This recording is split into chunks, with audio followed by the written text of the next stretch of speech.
Hello, Mansi.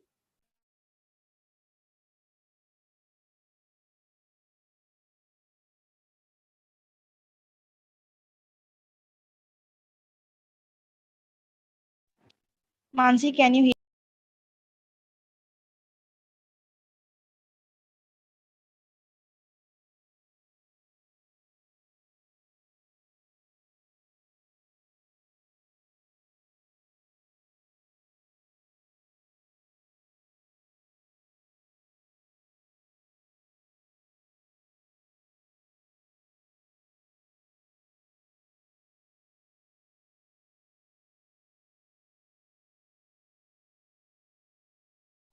Can I request the person in charge if we could start the session now? Mansi, please start.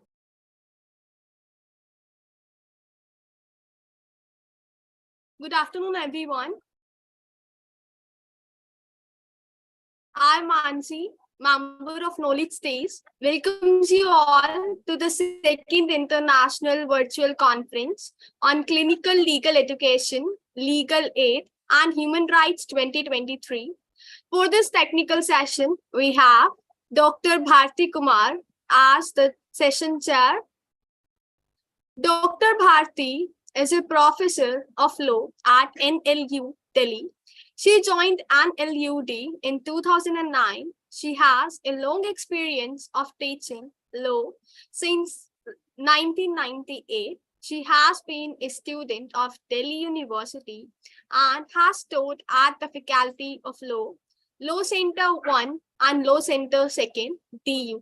Before 2009, except for a brief stint at MIT Law School for 6 months, she has been visiting faculty at Indian Law Institute, Institute of Constitutional and Parliamentary Studies, Bureau of Parliamentary Studies and Training, etc.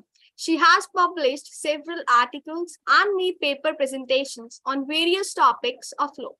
She has coordinated several workshops and seminars at DU and NLUT. She is involved as faculty coordinator for legal aid activities at NLUT. She has taught across a wide range of subjects. Her areas of interest are constitutional law, environmental law, family law, and criminology. She has done her PhD in alternative dispute resolution with emphasis on Lok Adalats in Delhi. Ma'am, now I would like to request you to say a few words. Thank you so much, Mansi. Yeah, so we would be starting with this session, and the topic is clinical legal education and emerging needs in a changing and challenging world and during emergencies. So this is a topic of immense importance. And in this virtual conference on clinical legal education, we've got this opportunity to look at this topic in its finer nuances through the paper presentation. I would just like to say a few words. So when you're looking at the unmet legal needs, it is a matter of grave concern because the systemic issues and problems which do not allow these unmet legal needs to be given voice and to find solutions, it actually plays a lot of havoc with the justice system, and it may even make it susceptible to some kind of fragility. So in order to strengthen and to retain our faith in the justice system, it is important to have a meeting of these unmet legal needs. And legal aid is a very potent instrument to realize it. The key point of legal aid is to connect to people in vulnerable, disadvantaged positions, situations, and to find legal solutions to the legal issues that are there. The basic constitutional vision and the statutory framework is, of course, given to us in the various documents. The main object subsequent is to operationalize these various provisions through the mechanism of legal aid and to ensure the access to justice. Legal aid as part of legal education has a very major role to play. Law students who are used to the conventional concept of education as to jurisprudence theory, they find this kind of a subject little different, to and how should they proceed with it. Even the law faculties are not very clear as to the mechanisms to conduct legal aid. So awareness on legal rights, identification of persons with unmet legal needs, devising mechanisms to empower them and become an enabler to meet those needs, use of technology and contemporary means for this purpose are some of the present challenges. The challenges to legal aid as part of the legal education are many, but the opportunities to render legal aid are in fact more. The channelizing of the dynamic energy of the youth at the law school towards innovative application of legal aid must become center stage in all law schools. And there is a need, however, for a better clarity of the mechanisms as to how to achieve it. So now I would be inviting the first presenter to make the presentation. Can Mansi please assist me in calling out the first name?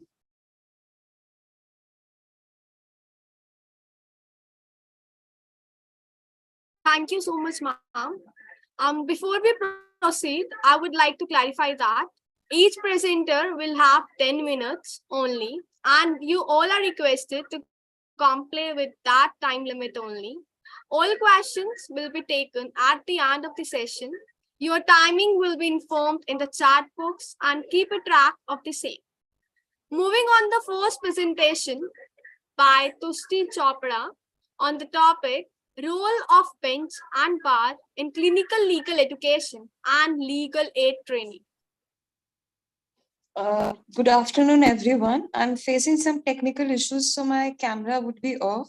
I would be presenting my paper on role of lawyers and judges in clinical legal education and legal aid training.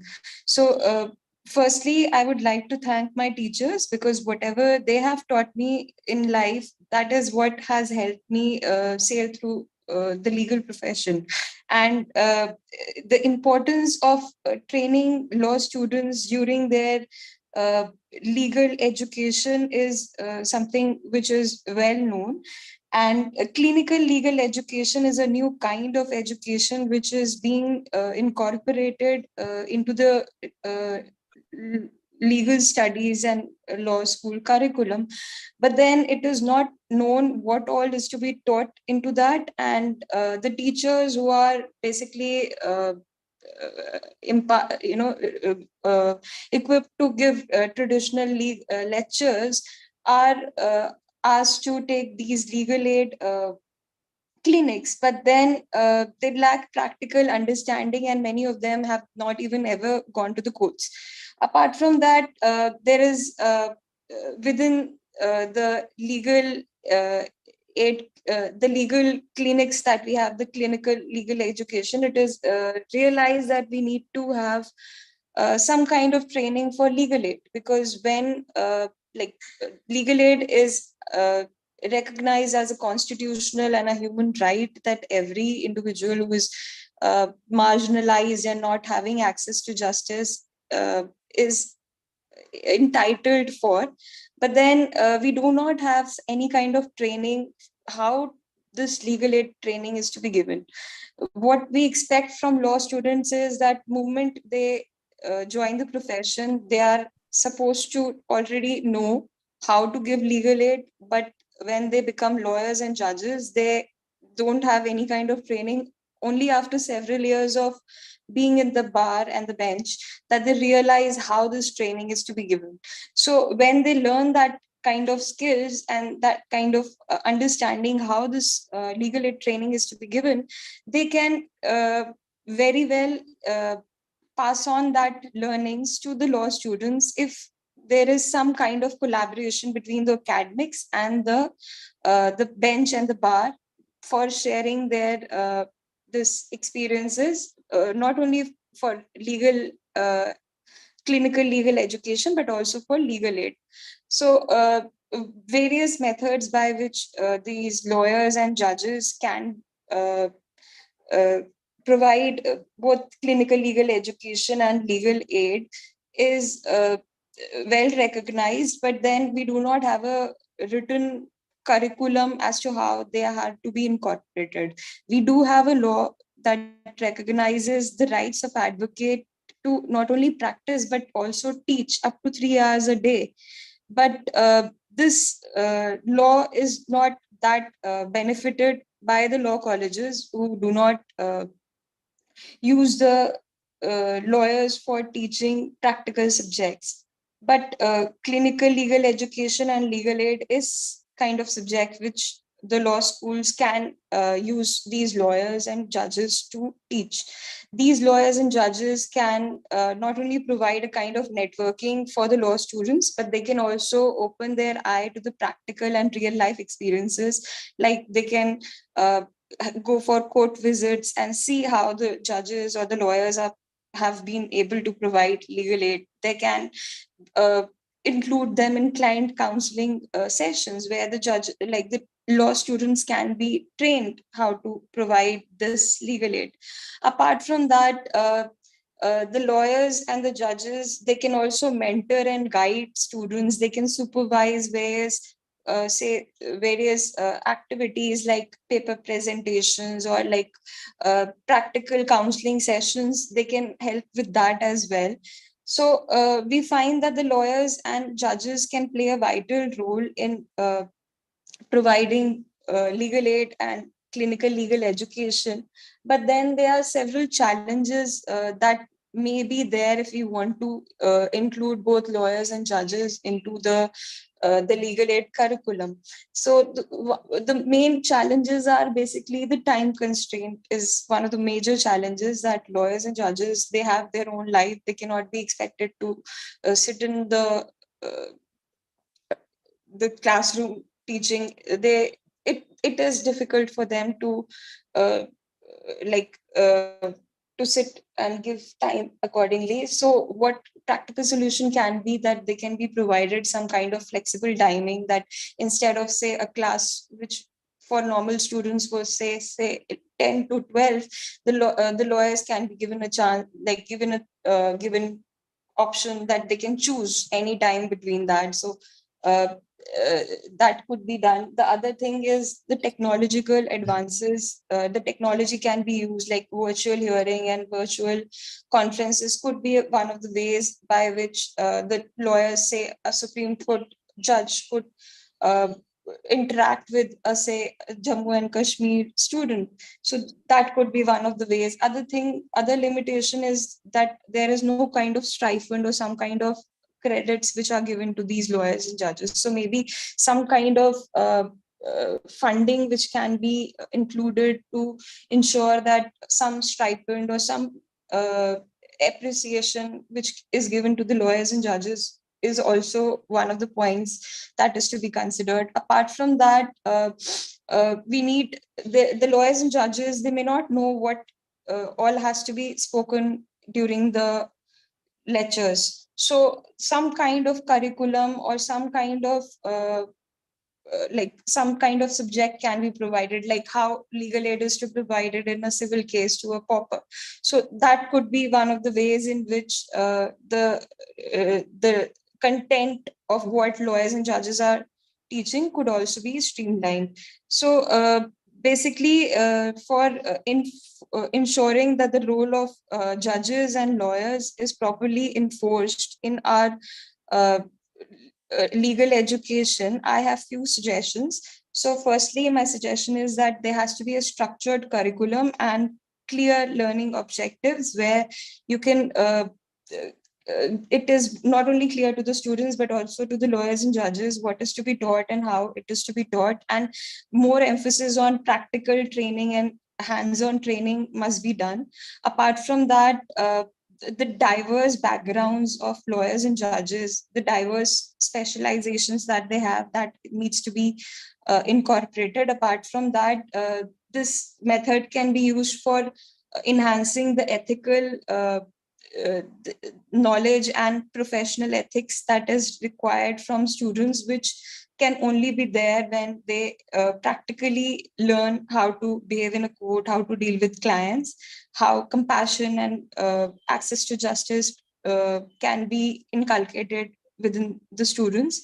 Apart from that, they can give some kind of feedback and some kind of supervision and some kind of parameters for self reflection for the students. Then this we can effectively enforce the then we can effectively use the lawyers and judges in dispensation of justice and providing legal aid and benefiting through clinical legal education. So thank you. Thank you, Tushti. I think that was a number of suggestions which you have made. And I think I particularly was, of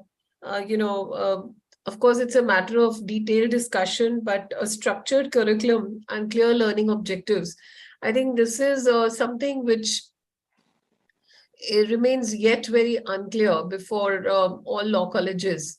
And there's a inherently flexible system, by which to conduct this paper.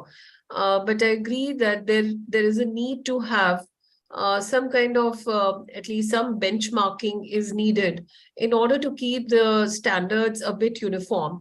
So on this issue, how would you really is there anything specific you'd like to talk about this, how to have a structured curriculum? Because as I said, there is that flexibility which is part of it. So how can you attempt it? How do you think is the best way to look at this?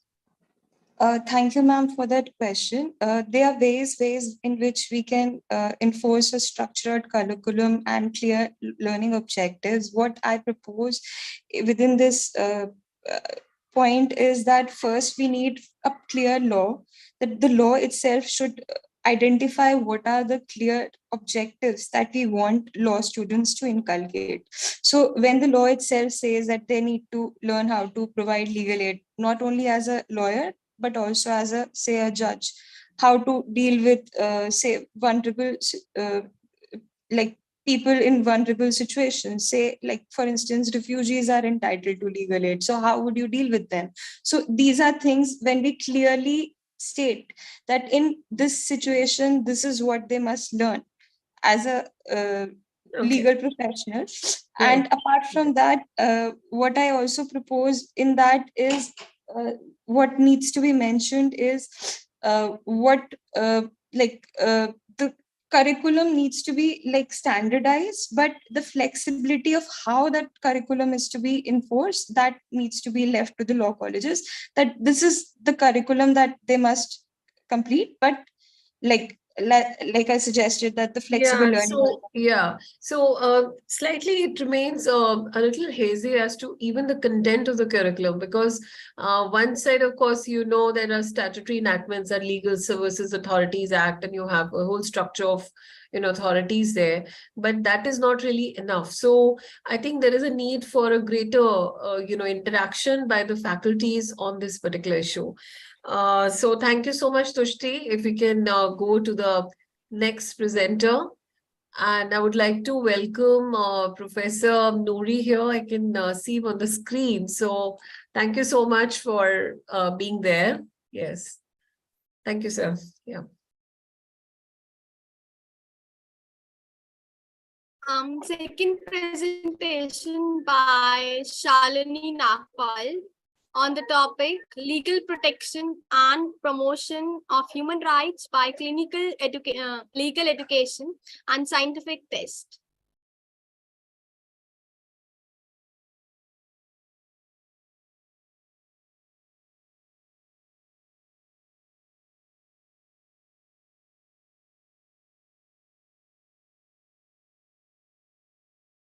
Is the speaker here? Is the presenter here?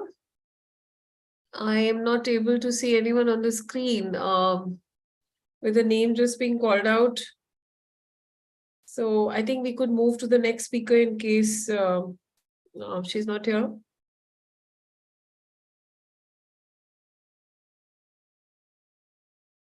Yes, Mansi?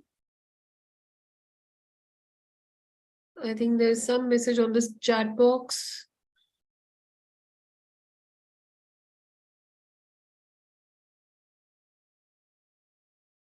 So Mansi, could you look at this the message here and go according to the list? Next presentation by Rudra Abhishek Chauhan, Oyashiki Mukherjee, and Sneha Chauhan on the topic the impact of legal aid and clinical legal education on lives of vulnerable populations, perspectives from practitioners and clients.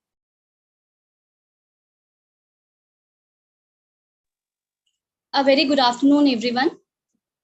I am Oshika Mukherjee, and my topic. Could you please switch on your screen? So Ma'am. let's have it as a norm that all the presenters must switch it on the screen so that the interaction can be better. Yeah. Yeah, sure, ma'am. Am I visible to you?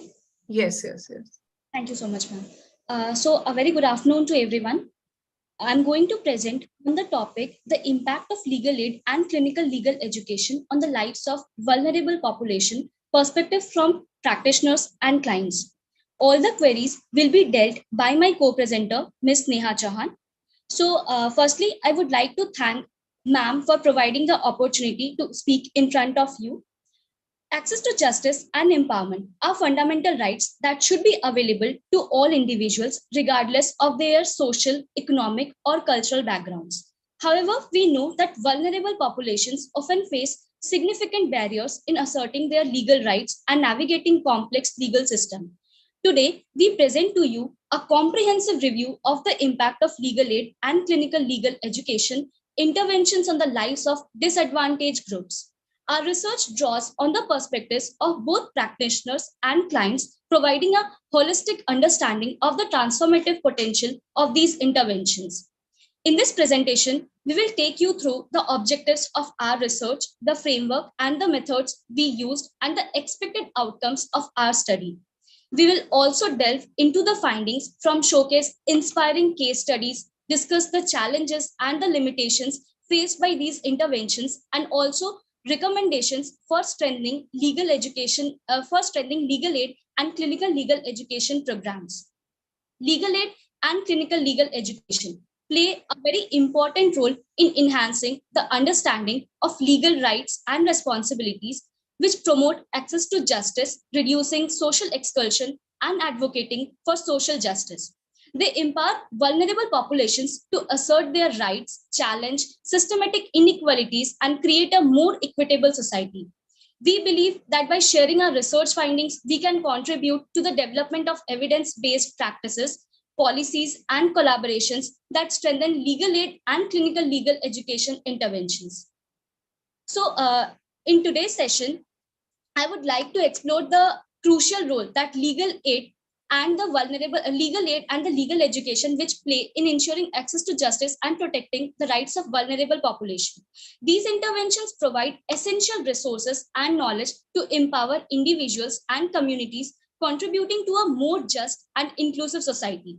The first objective of our research is to highlight the significance of legal aid and clinical legal education in promoting access to justice and protecting the rights of vulnerable populations. These interventions bridge the gap between individuals who may not have the means to access legal representation and the legal system, ensuring that their rights are upheld and they have equal opportunities to seek justice. Our second objective is to showcase successful examples of legal aid and clinical legal education interventions and their impact on vulnerable populations. By highlighting these examples, we aim to illustrate the effectiveness of these interventions in promoting access to justice and improving the lives of disadvantaged groups. These success stories serve as an inspiration and models for future initiatives also. Our third objective of research is to provide a platform for practitioners and clients to share their experiences and perspective on the impact of legal aid and clinical legal education. By incorporating their voices, we can gain a deeper understanding of the real-world impact of these interventions. Their insights and first-hand accounts provide valuable insights into the effectiveness and areas for improvement of legal aid and clinical legal education programs. And our fourth objective is to identify the gaps and challenges in the delivery of legal aid and clinical legal education and propose solutions to address them. Recognizing the existing obstacles allows us to develop strategies and interventions that overcome these challenges, making legal aid and clinical legal education more accessible, efficient, and impactful. By addressing these these gaps, we can better serve vulnerable populations and ensure their rights are protected. So we conducted in-depth interviews with both practitioners and clients to gather rich data. The focus of our research was to understand the experiences and perspectives of these individuals, particularly in relation to access to justice and the protection of their rights. We have also explored how legal aid and clinical legal education interventions have impacted their lives and facilitated their engagement with the legal system. By employing these qualitative research methodology, we aim to capture the complexities of the impact of legal aid and clinical legal education on vulnerable population. Through these in-depth interviews, we gain valuable insight into the transformative potential of these interventions as well as the challenges they face. So through our research, we anticipate the following outcomes. First, a greater understanding of the impact of legal aid and clinical legal education on vulnerable populations. Our findings will provide insights into the ways in which legal aid and clinical legal education empower and support vulnerable populations, promoting access to justice and protection of rights. Apart from that, can I request Oshika to come to the segment on what your research has found actually? yes, You're giving me the background so far. Can we come to the actual research now? yes, ma'am. Ma'am, I'm just telling you right now the recommendations or the findings which we have drawn from our research. So how big was your research sample size? How many respondents did you interview? Ma'am, how many respondents? Ma'am, we have actually interviewed 5 to 6 practitioners and clients also. Okay, there are around 5 to 7, 6 in Basically, clients. Okay.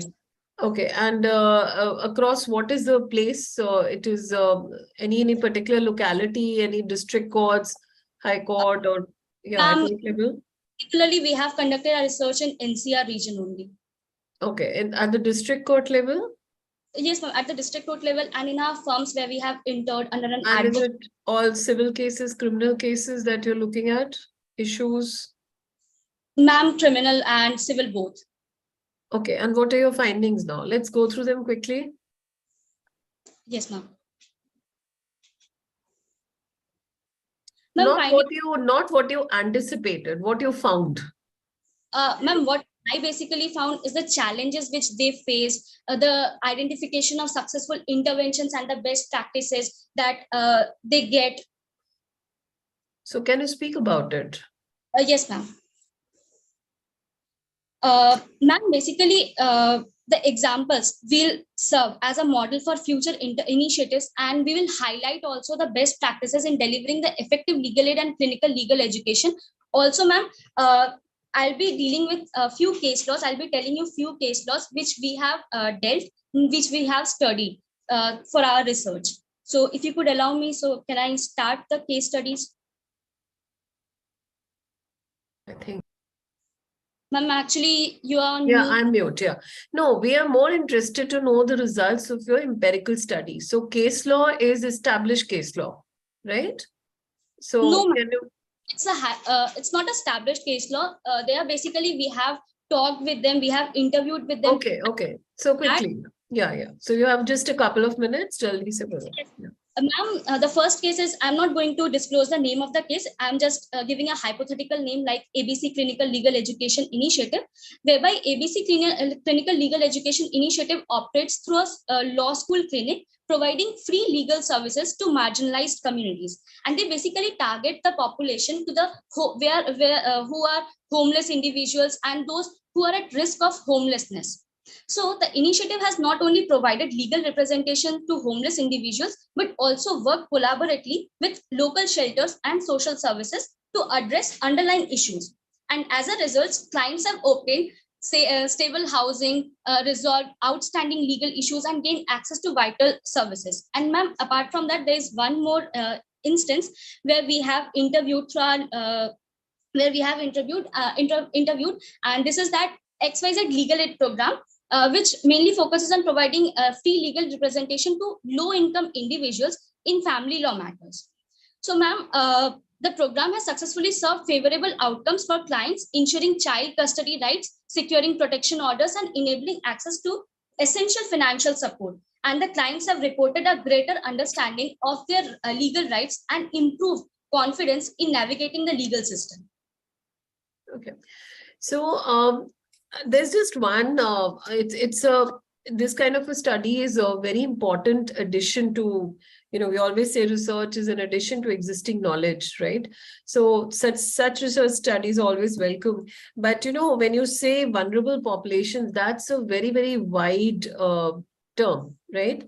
And I believe you could look into only one or two aspects of it. So in the research study, you have to delimit yourself and point out at the very early juncture that your study is due to constraint of time or resources or whatever, it is limited to these two issues, right? Because vulnerable population is the widest possible. It entails people who are poor, people who are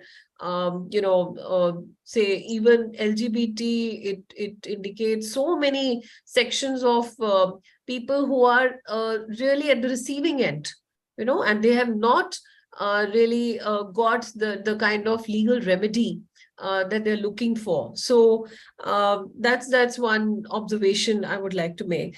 And when you're looking at the structure of your the empirical research, there also you have to be a little more clear as to because you could recount two cases.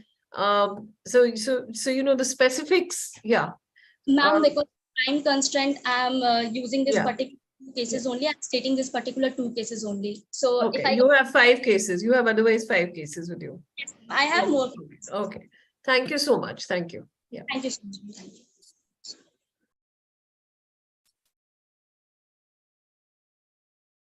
Next paper presentation by Tarsius on the topic Challenges to Clinical Legal Education in the World.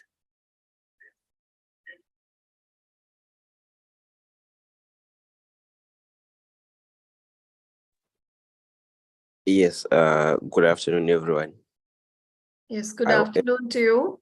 May I request you if you could switch on your screen, please?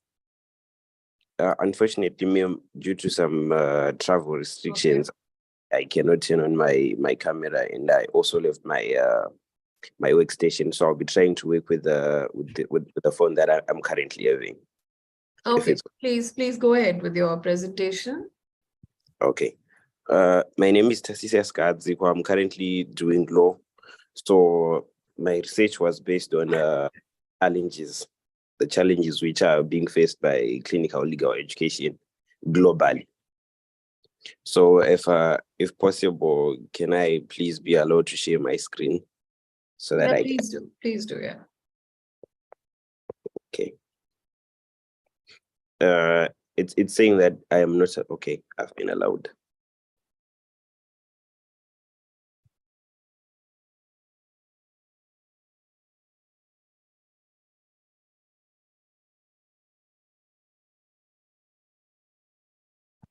Okay, first of all, we're going to start with a brief PPT.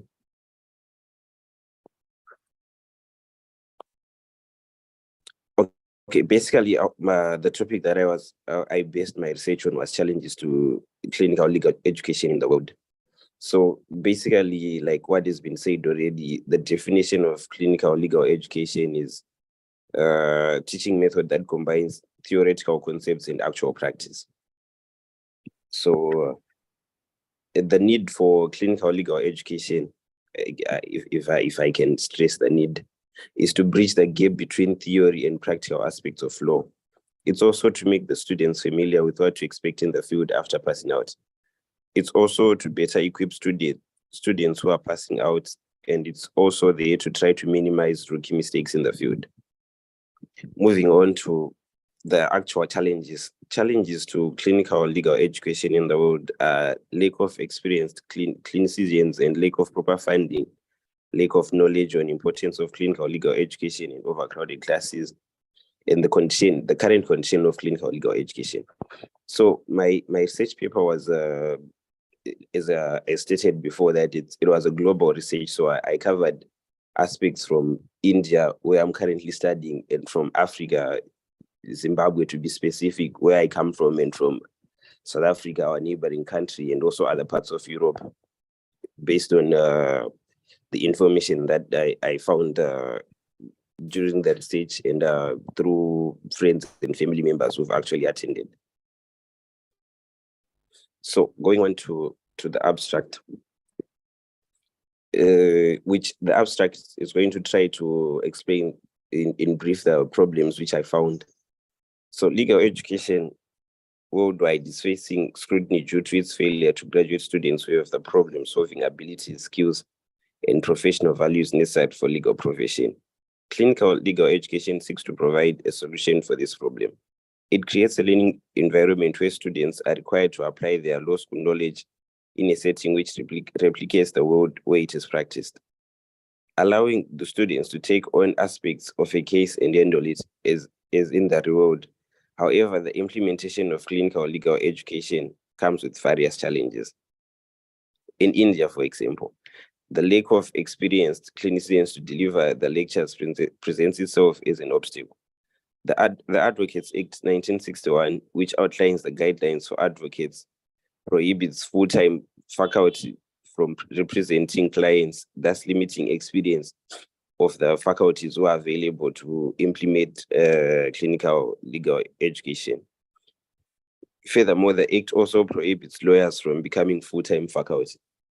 Also, this is a problem because the lawyers who are in actual practice tend to have more knowledge towards clinical legal education and would be better suited to implement it in schools. Also, lack of another challenge to clinical legal education, to implementation of clinical legal education in the world, would be lack of proper funding. Lack of proper funding is another challenge in furtherance of clinical legal education. Most of the government schools have a cap on the amount they can charge as fees, and these fees tend to be friendly towards the student. This leaves the law schools with less amounts for clinicians, thus undermining the importance of clinical legal education. For any school or any law school to have like well-equipped clinicians, there will be need for more funding, of which this funding cannot be taken from the less fees which is being paid in government schools, thus making the whole concept of legal education appear as if not important, especially in government schools. Another challenge for clinical legal education would be the lack of knowledge on the importance of clinical legal education. For this, I took like my data from Zimbabwe. In Zimbabwe, clinical legal education is not necessarily gained as much recognition as it should. So in Zimbabwe, the idea of clinical legal education is still to be effectively implemented, but certain law schools like the Herbert Chitepo Law School, University of Great Zimbabwe, and Africa University have held workshops to improve their knowledge on clinical legal education. Thus, in Zimbabwe, to be specific, clinical legal education is yet to be effectively implemented. It's still in levels where it's only being discussed in workshops, and people are still trying to find out how to implement such in schools. This presents itself as a major challenge, as it limits the law school students passing out from Zimbabwe from attaining the knowledge of how important clinical legal education is. That's the gap which clinical legal education tries to resolve still remains in Zimbabwe. Also, moving on to the next challenge. When the knowledge of how important clinical legal education is presented to a country or to law schools, they tend to attract more numbers than what is prescribed by the clinical legal education implementation regulations. Thus, I'm going to explain in the next point. Unfortunately, the knowledge of the importance of clinical legal education sparked a high demand, which again posed as another challenge. In South Africa, students' ratio in clinical courses were found to be more than 3 times the ratio recommended. The ideal ratio between clinicians and students in clinical courses have been suggested to be between 1:7 and 1:12. The UK model proposes a maximum of 1:11, and the USA model advocates 1:8. However, in Wits Law Clinic, that's in South Africa, the ratio has been ranging from 1:38 to 1:46 over the years. Also, at the University of Johannesburg, it's one of their branches which provide low like clinical legal education. The ratio has been termed to be 1:48. So, getting to this point, in South Africa, there are, like, if you are in Zimbabwe, if you need to attain clinical legal education, you need to move to South Africa to get the same. But in that same South Africa, clinical legal education is also being implemented in ratios which are not recommended. So basically, in the whole of Southern Africa, that's Zimbabwe, Zambia, South Africa, and Malawi and whatnot, clinical legal education, it's not, the importance is not stressed out, or there are too many people inside one class to implement effective clinical legal education. Moving back to the next point. In India, a lack of support in the nature of academic credit to students and no ease of workload on clinicians is another challenge. The extensive academic workload is another challenge. Students need to balance challenging subjects, extracurricular activities, co-curricular activities, and internships. Hence, adding clinical courses would seem more burdensome. This was based on my personal views and views of my friends who I'm studying with here in India. Okay. For us, like when you're studying, you need to balance a wide range of activities, ranging from classwork itself to the extra class activities, to moving on to further clubs and internships. All of this is already quite burdensome, and then adding clinical courses is even seen as too much for students, because for us, when you're studying law, like where I'm currently studying, the clinical legal education will be provided from the 3rd, 4th, and 5th year. So, judging with all the other subjects that we'll be doing, adding these clinical legal courses, because they come with their different needs. They have certain requirements which you need to meet after meeting the already set conditions set for regular courses and regular internships, which is another big challenge. So if there was a way to like separate the two and reduce the burden, then it would have been a better idea. Also, moving on to the next challenge, the fact that clinical legal education is still growing can be seen as a challenge. In Australia, where students can get their law degree online, unfortunately, in this instance, online clinical legal education is still in its infancy and hence not effective. Here, the challenge is that judging by how clinical legal time up. Okay, so that's basically all the challenges that are prevalent in implementing clinical legal education. Okay. Thank you. Thank you so much to you. I have just a couple of observations. One is that it's a very sweeping kind of a study which has been made, across UK, US, Zimbabwe, Australia, South Africa, India. I mean, I was just seeing the number of countries. So, as a research study, if you could keep it a little more focused, even if you're having a comparative study, then we could bring in, certain variables that are very important to compare. So, like for instance, in the first few paras, I could sense the kind of legal standing or the standing of teachers, to represent cases in court. In India, it certainly has drawback, and it would be very interesting to compare other countries on this particular variable. Then there's the next variable, perhaps, which talks about the clinician student ratio.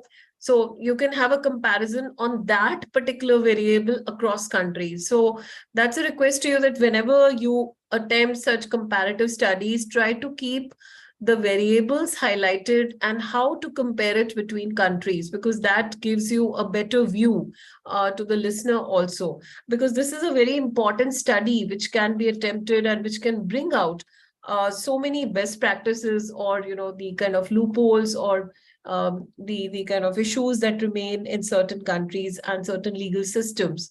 So thank you again, and perhaps we could go to the next presenter now.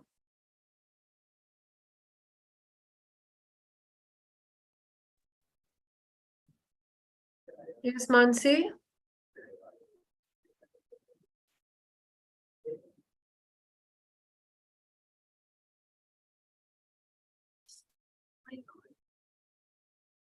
You can't be heard right now. Can you just speak a bit loudly?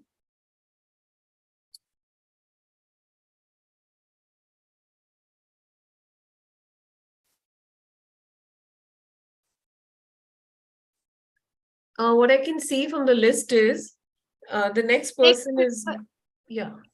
Yeah, Next paper presentation is by Bhavna Shri on the topic, the exigency of clinical legal education for emergency situations.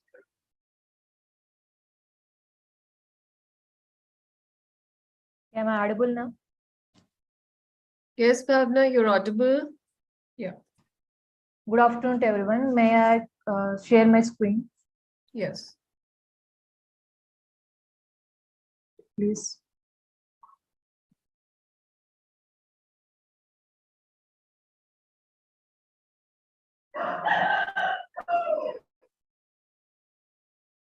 Good afternoon, everyone. My name is Bhavanashri, and my topic is the experience of clinical legal education for emerging situations. And let me give a brief intro what is the meaning of clinical legal education.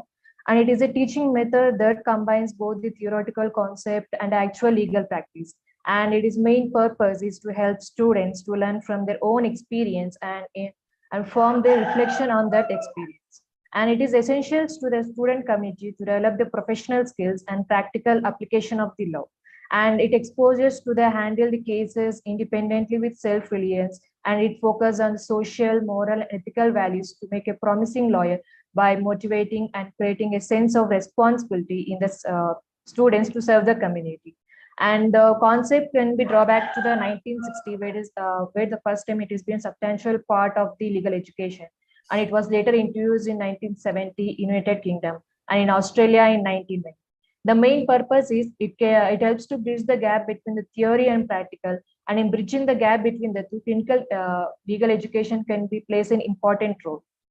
And the next is, what is the role of clinical legal education? First is the practical application of the legal language. What are the concepts that will be taught in the law schools, and it will be helpful mainly during the real world emergency situations. And through hand-on experiences such as working with the clients or participating in stimulated exercises, students can gain practical insights into the application of law, regulations, and legal principles in the context of the emergencies during that particular situation, how they can be applied the knowledge on that particular emergency situation. And second is the critical thinking under pressure. Emergency situation often poses a pressurized situation. In that situation, even the students or the legal professionals should be in a position to tackle that situation in a very critical way and very innovative way. And law students often they have analyzed the complex legal issues such as risks and benefits and make sound judgments in time-sensitive situations as well. And third one is the problem solving.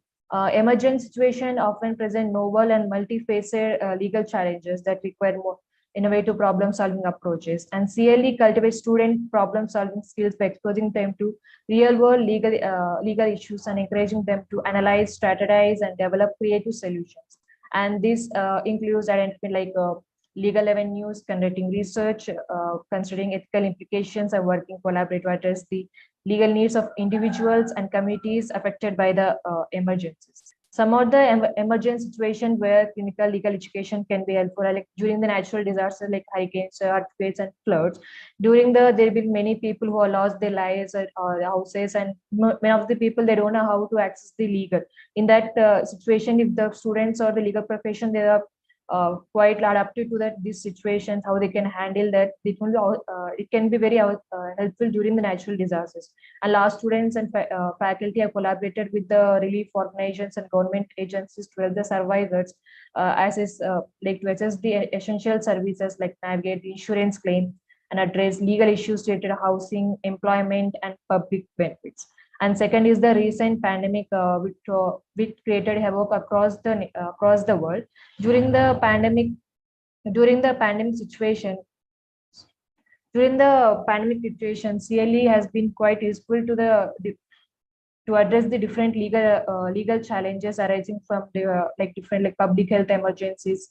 And many schools have collaborated with the different organizations to establish legal clinics to provide a guidance and issues related to employment rights, eviction moratorium, healthcare access, and business regulations, and to draft legal documents and for policy changes to protect the vulnerable population, for unlike immigration acts to who are coming from the other countries to India, who are moving from India to other countries. And third one is the humanitarian crisis during the armed conflicts or any COP or any civil unrest situations. So clinical legal education will be very useful. This can help the students and the legal professionals to protect the human rights of the people and advocate for their rights and and conduct legal research, prepare asylum flights, advocate for fair immigration process, and promote aid to individual affected by the crisis. And the next one is the terrorism and during the terrorism and security threats. CLE can be a vital in addressing challenges in aftermath of the terrorist attacks at security threats, mainly the areas where the terrorism is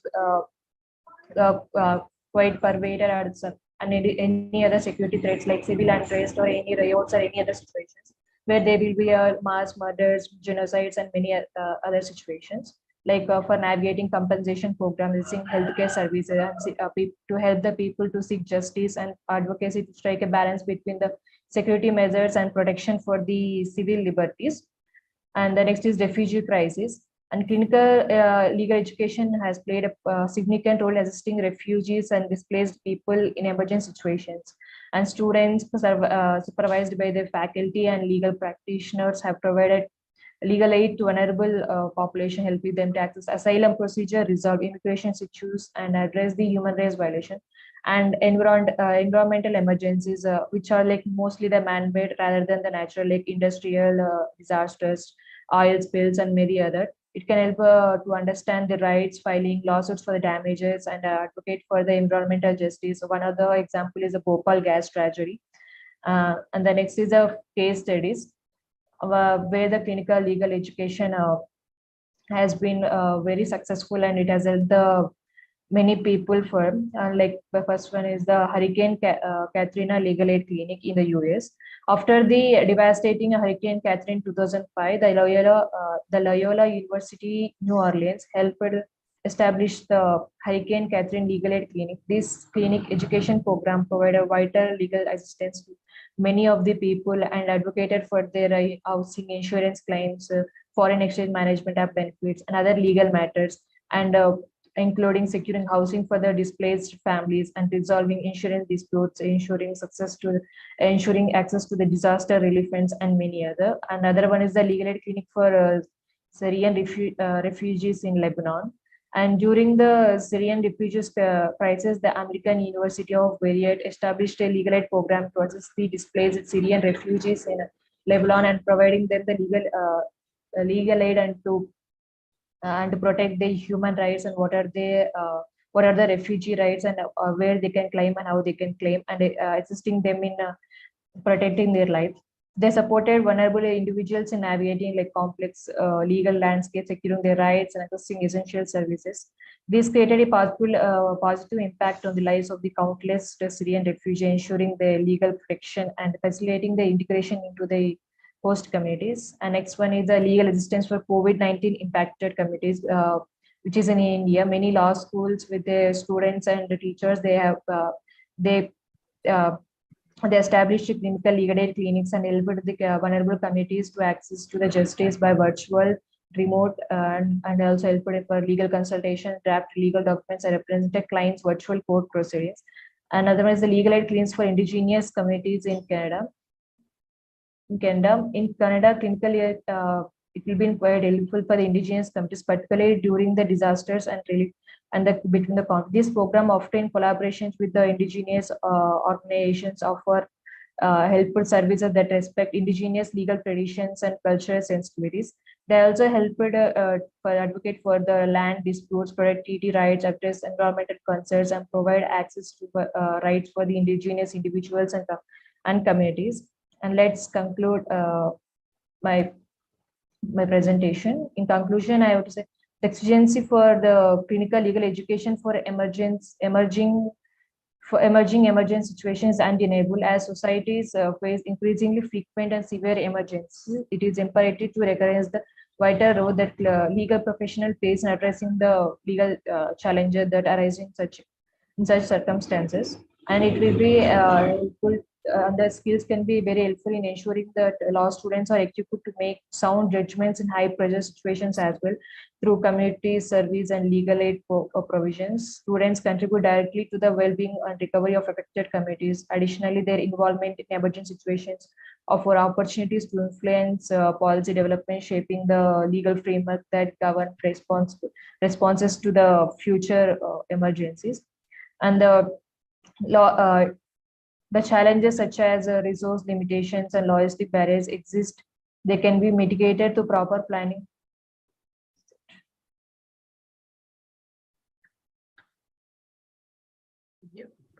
Such as resource limitation and logistic barriers exist. They can be mitigated through proper planning and collaborations and investment in CLE. By prioritizing the integration of the CLE into the law school, educational institutions and legal committees can prepare a generation of legal professionals who are well equipped to address the unique legal challenges that are posed by the emerging situations. By embarrassing CLE, we can ensure that the legal assistance and access to justice are not compromised in the face of the emergencies, ultimately promoting resilience, fairness, and social justice in our societies. So, thank you. Thank you, Bhavna. Now, this is a well-structured presentation. So it's the way it should be, and I would commend you for it. There are two, points which I'd like to suggest to you. So I was just going through the list of emergency situations in which you have outlined natural disasters, pandemics, humanitarian crisis, terrorism or security threats, refugee crisis, and environmental emergencies. There's one heading which is kind of missed out, which could be the man-made disasters, which has a reflection a little in the environmental emergency, but it could also come up independently. For instance, in case of fire, and especially the Upahar, the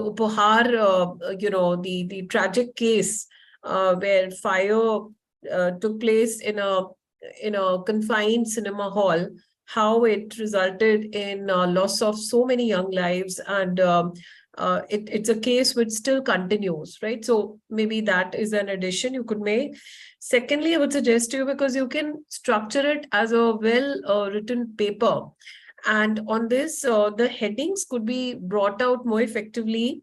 For instance, what are the issues which you feel are, across all these emergency situations which are common, right? So you find one is legal representation, another is compensation, a third may be rehabilitation, a fourth may be policy reform. So, something which you glimpse across all these headings, these different kinds of emergency situations.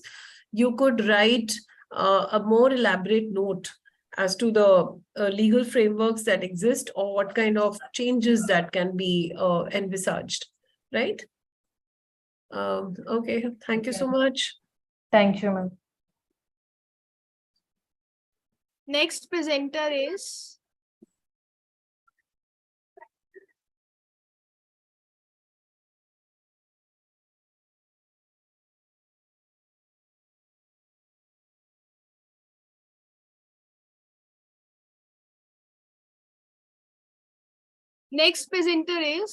K. Balaji Kannan and V. Harshada on the topic Green Legal Clinics and Activism to Achieve Climate Justice.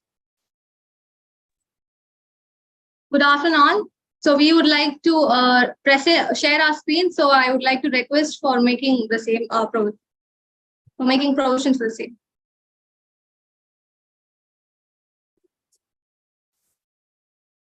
Can we share our screen now? Yeah, please.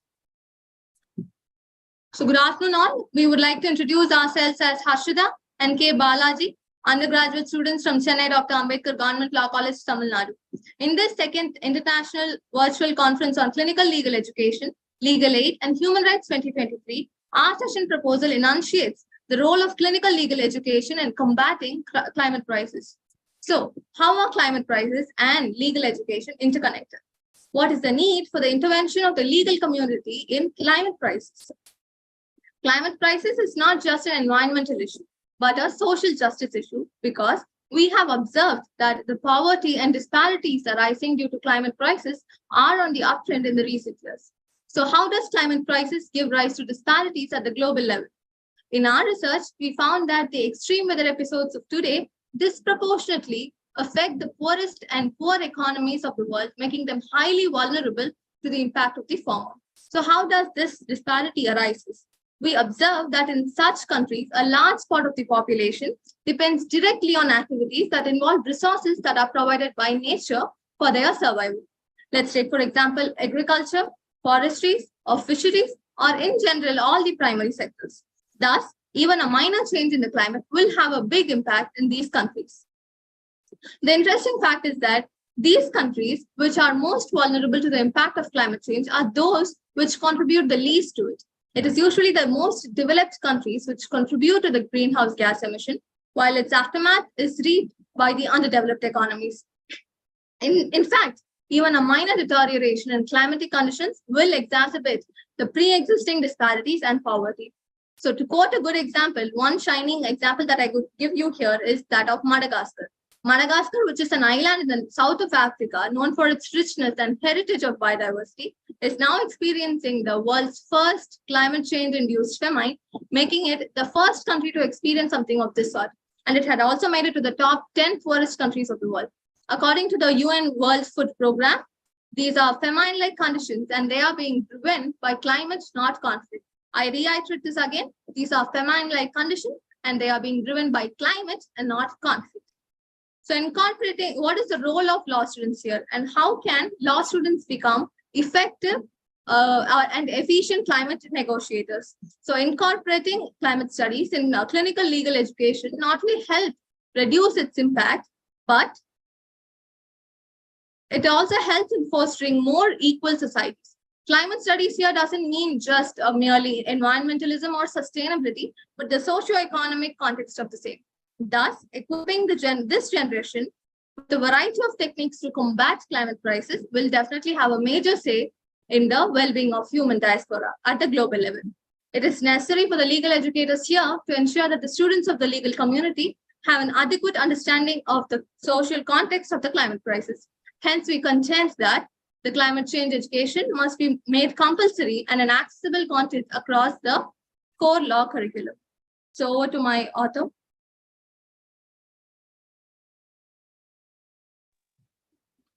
Good afternoon, ma'am. Good afternoon, sir. Hope I'm audible. Yes, yes. Yeah, I'm dealing with the part of green legal clinics. What is a green legal clinics? That is the green, that is environmental legal clinics, which is aimed to taking cases in a wide variety of areas, including the air quality, water quality, oil and gas protection, forest lands, and other regulatory advocacy.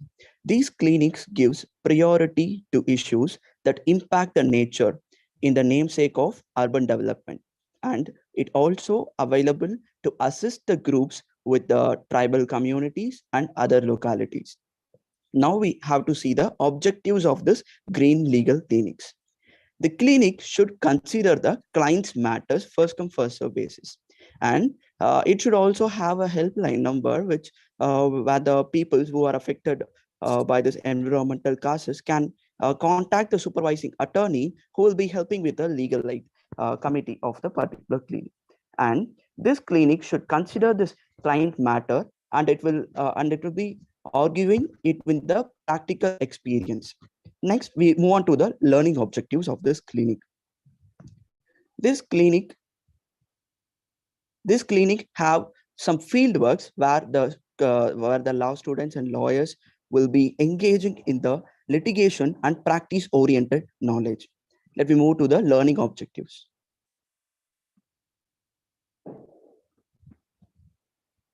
The learning objectives of this clinic is to create the environment awareness, and it will identify and rectify the environment problem through the law and policy. And it will develop the environment inside the university campus through the innovation and equal participation of both the law students and staff to facilitate the environmentalism at the local levels with hand-on practice with the experienced one. Next, we move to the cultivating these technical works of the classroom component for the young minds. The students to groom their skills in environmental law cases involving the industrial pollution, hazardous waste, and hazardous substances. Let me move to the role of these clinics in this society. Here, you are seeing various legal clinics which are set up around the world. It is on the US, UK, and few on the India, NLU Delhi, NLSU, and GLS Law College. The role of these clinics are very simple.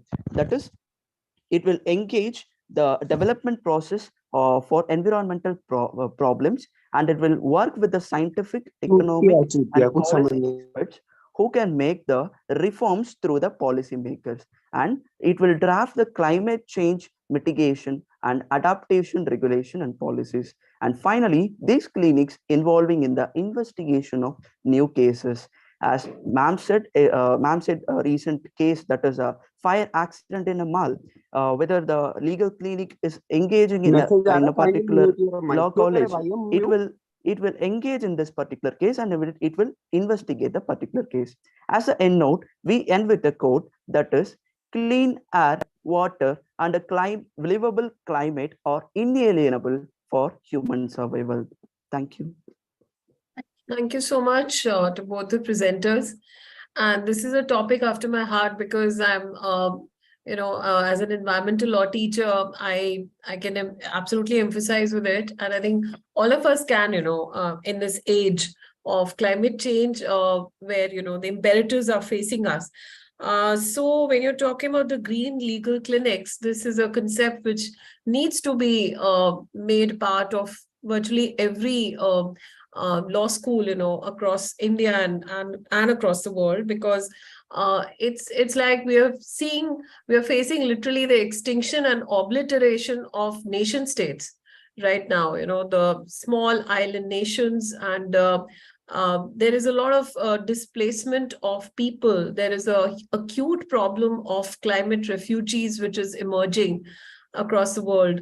There is a lot of internal displacement within countries, because the low coastal areas, they are witnessing so much of increase in the sea levels. So it is affecting their livelihoods. It is affecting their home places. So such kind of legal clinics is it is somewhat a step in the right direction to address the issue. I would suggest that, yes, apart from what you have put as an outline, you need to have all stakeholders to be part of such clinic.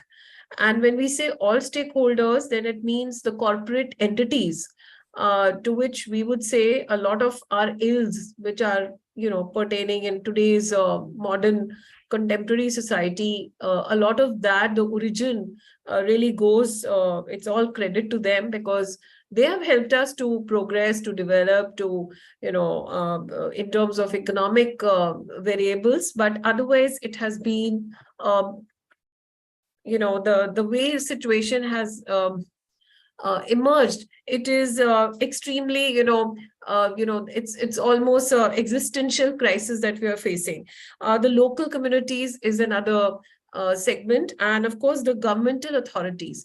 So all stakeholders have to become partakers of such a clinic, and the law students certainly, by their initiative and by their kind of the efforts, they can realize the kind of objectives that you have very well portrayed.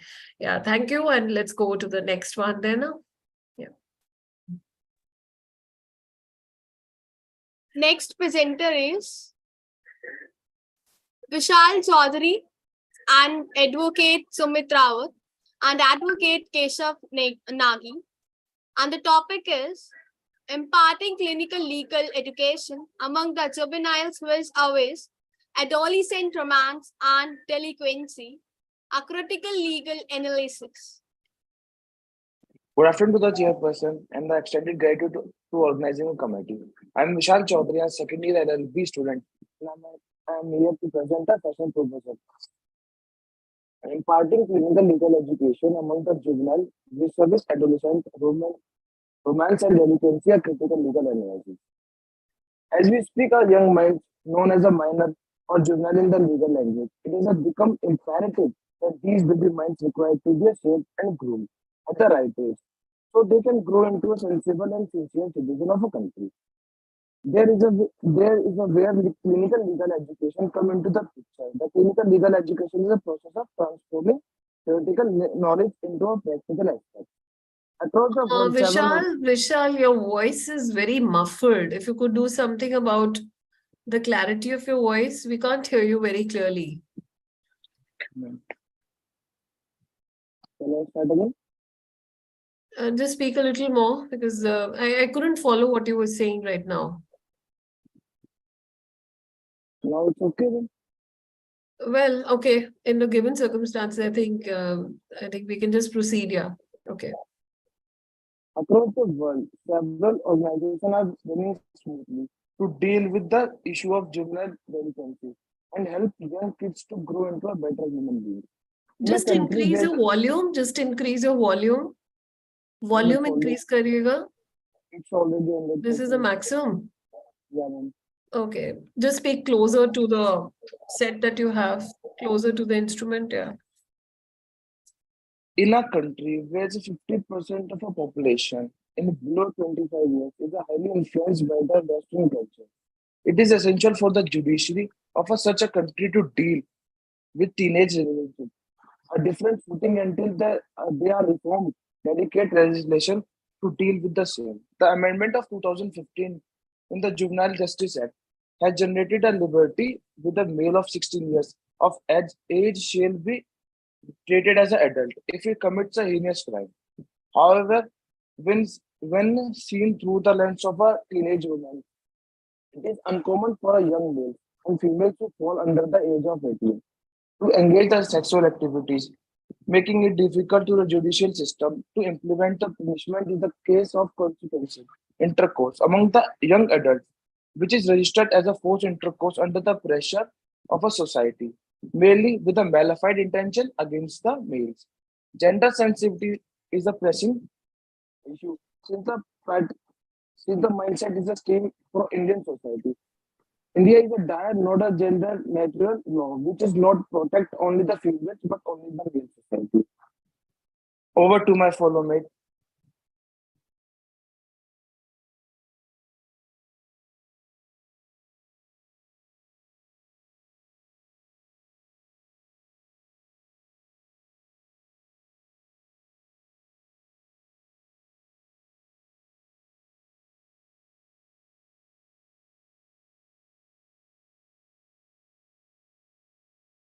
Yeah, can we have the other speaker?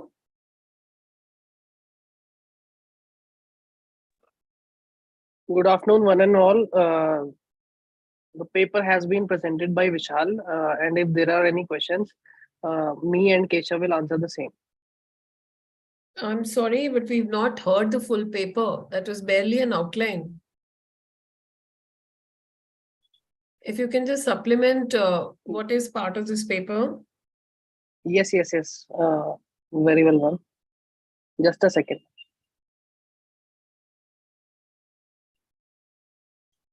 Could you quickly give paper- the highlights to this paper quickly, if you can give it?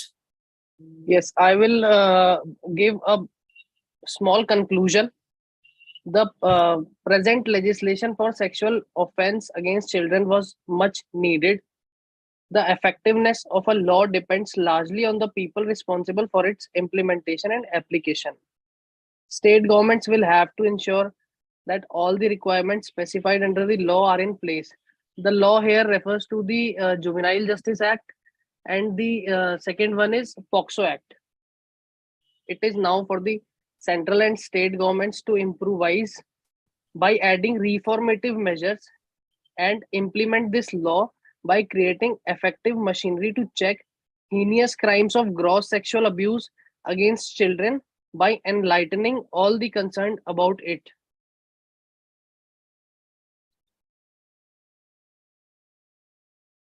And according to my point of view, as the main objective of the POXO is to punish the offenders, consensual relationship is no offense. All the provisions prescribed under POXO is for punishing the offenders for the grievous crimes against child, but it does not intend to punish adolescent who is remotely connected with a minor.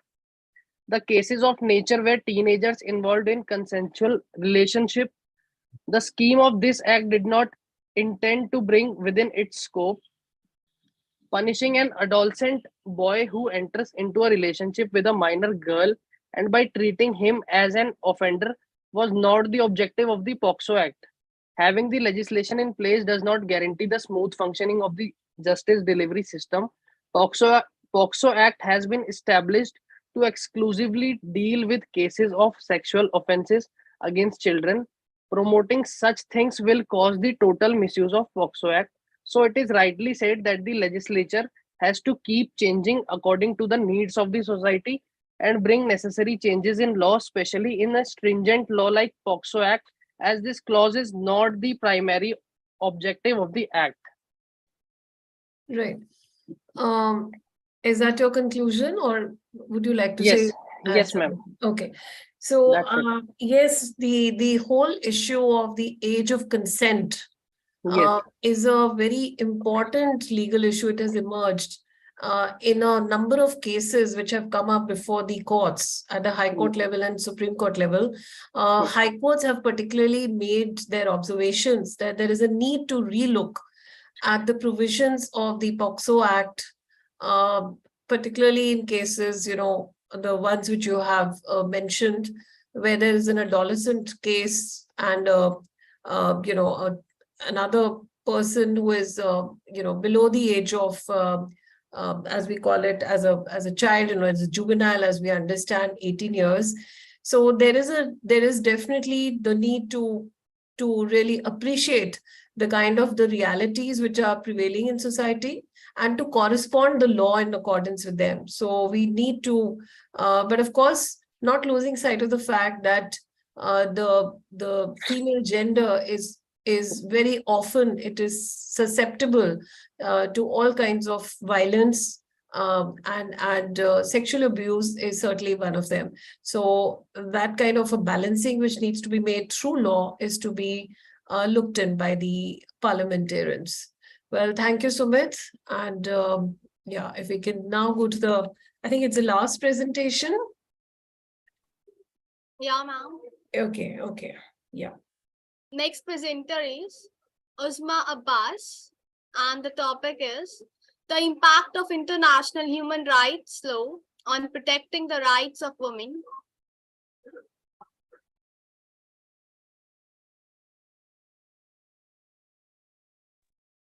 Good afternoon, everyone. Yes, good afternoon to you. Yeah. Good afternoon, everyone. First of all, it's my pleasure to present my paper in the second International Virtual Conference on Clinical Legal Education and Legal Aid on Human Rights. I, Uzma Abbas, PhD scholar in the Department of Law in the Jammu University. The topic of my presentation is impact of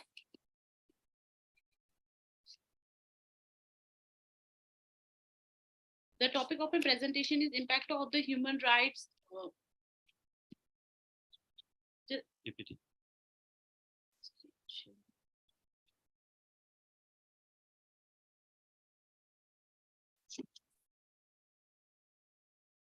Yeah, human rights and women.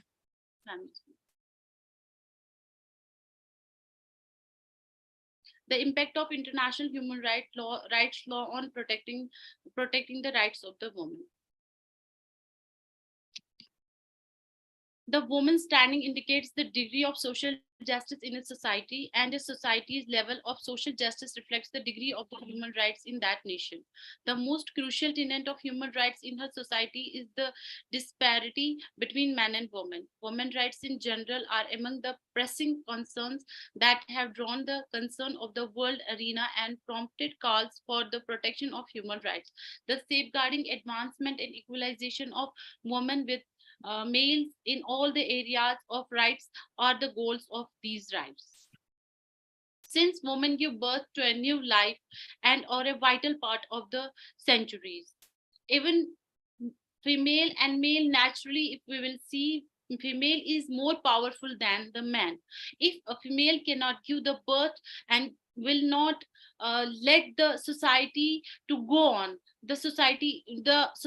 it is not possible in the world to carry on to go forward. Even society will not will end if the female will not give the birth to the new one. This endure is crucial in order to preserve humanity's genetic diversity and ensure that subsequent generations have more women than men. Therefore, it is important to understand the protections and the human rights laws offers women. We must also ensure their rights and provide them with the tools they need to succeed. On the one hand, the issue of research is determining the kinds of rights conferred by international law emerged as a result of an increase in awareness of women's rights, particularly in some Arab countries, where the political moment of women has increased, activating the rights recognized in international human rights law. Due to the adequacy of our research formats, we will limit the scope of our investigation to the principle of international human rights legislation and the examination of the women issues in that law. We will also only utilize an analytical and descriptive approach to do so. Due to the challenges of the study, we divided it into two parts. One part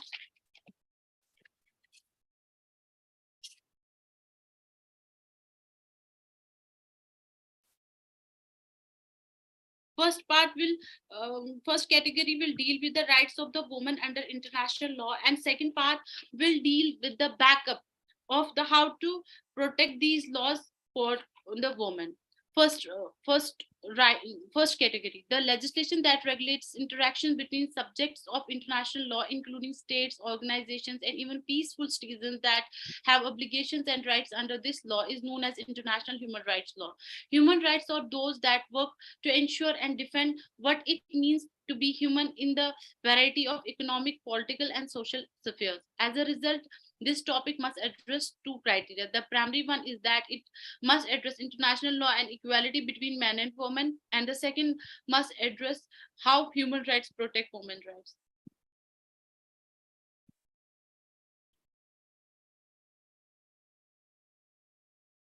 For the first criteria, the level of parity from the perspective of the law is when the law pertains to all individuals equally, regardless of regard to origin, sex, language, religion, or social status, in terms of obtaining and exercising rights, bearing obligations, and condemning them. Non-discrimination in the absence of any partiality in the application of the law, and equal consideration within its safeguards. Could you just tell me where you're reading this from? कहाँ से पढ़ रहे हैं आप ये? Ma'am PPT जो मैंने present की नहीं, ये particular provision कहाँ पे है? Where is it located? Ma'am which one? ये जो आप पढ़ रहे हैं अभी अभी दिस लेटेस्ट जो आप डेफिनेशन या जो भी पढ़ रहे हैं नॉन डिस्क्रिमिनेशन वगैरह क्या मैम UDHR जो हमारे यहाँ अच्छा universal declaration of human rights हाँ Universal ओके ओके Declaration जो हमारे राइट आगे बताइएगा हाँ जी it will be comfortable for me if I will go for both the Hindi and English. हाँ जो जिसमें भी आपको सुविधा हो Yes, ma'am.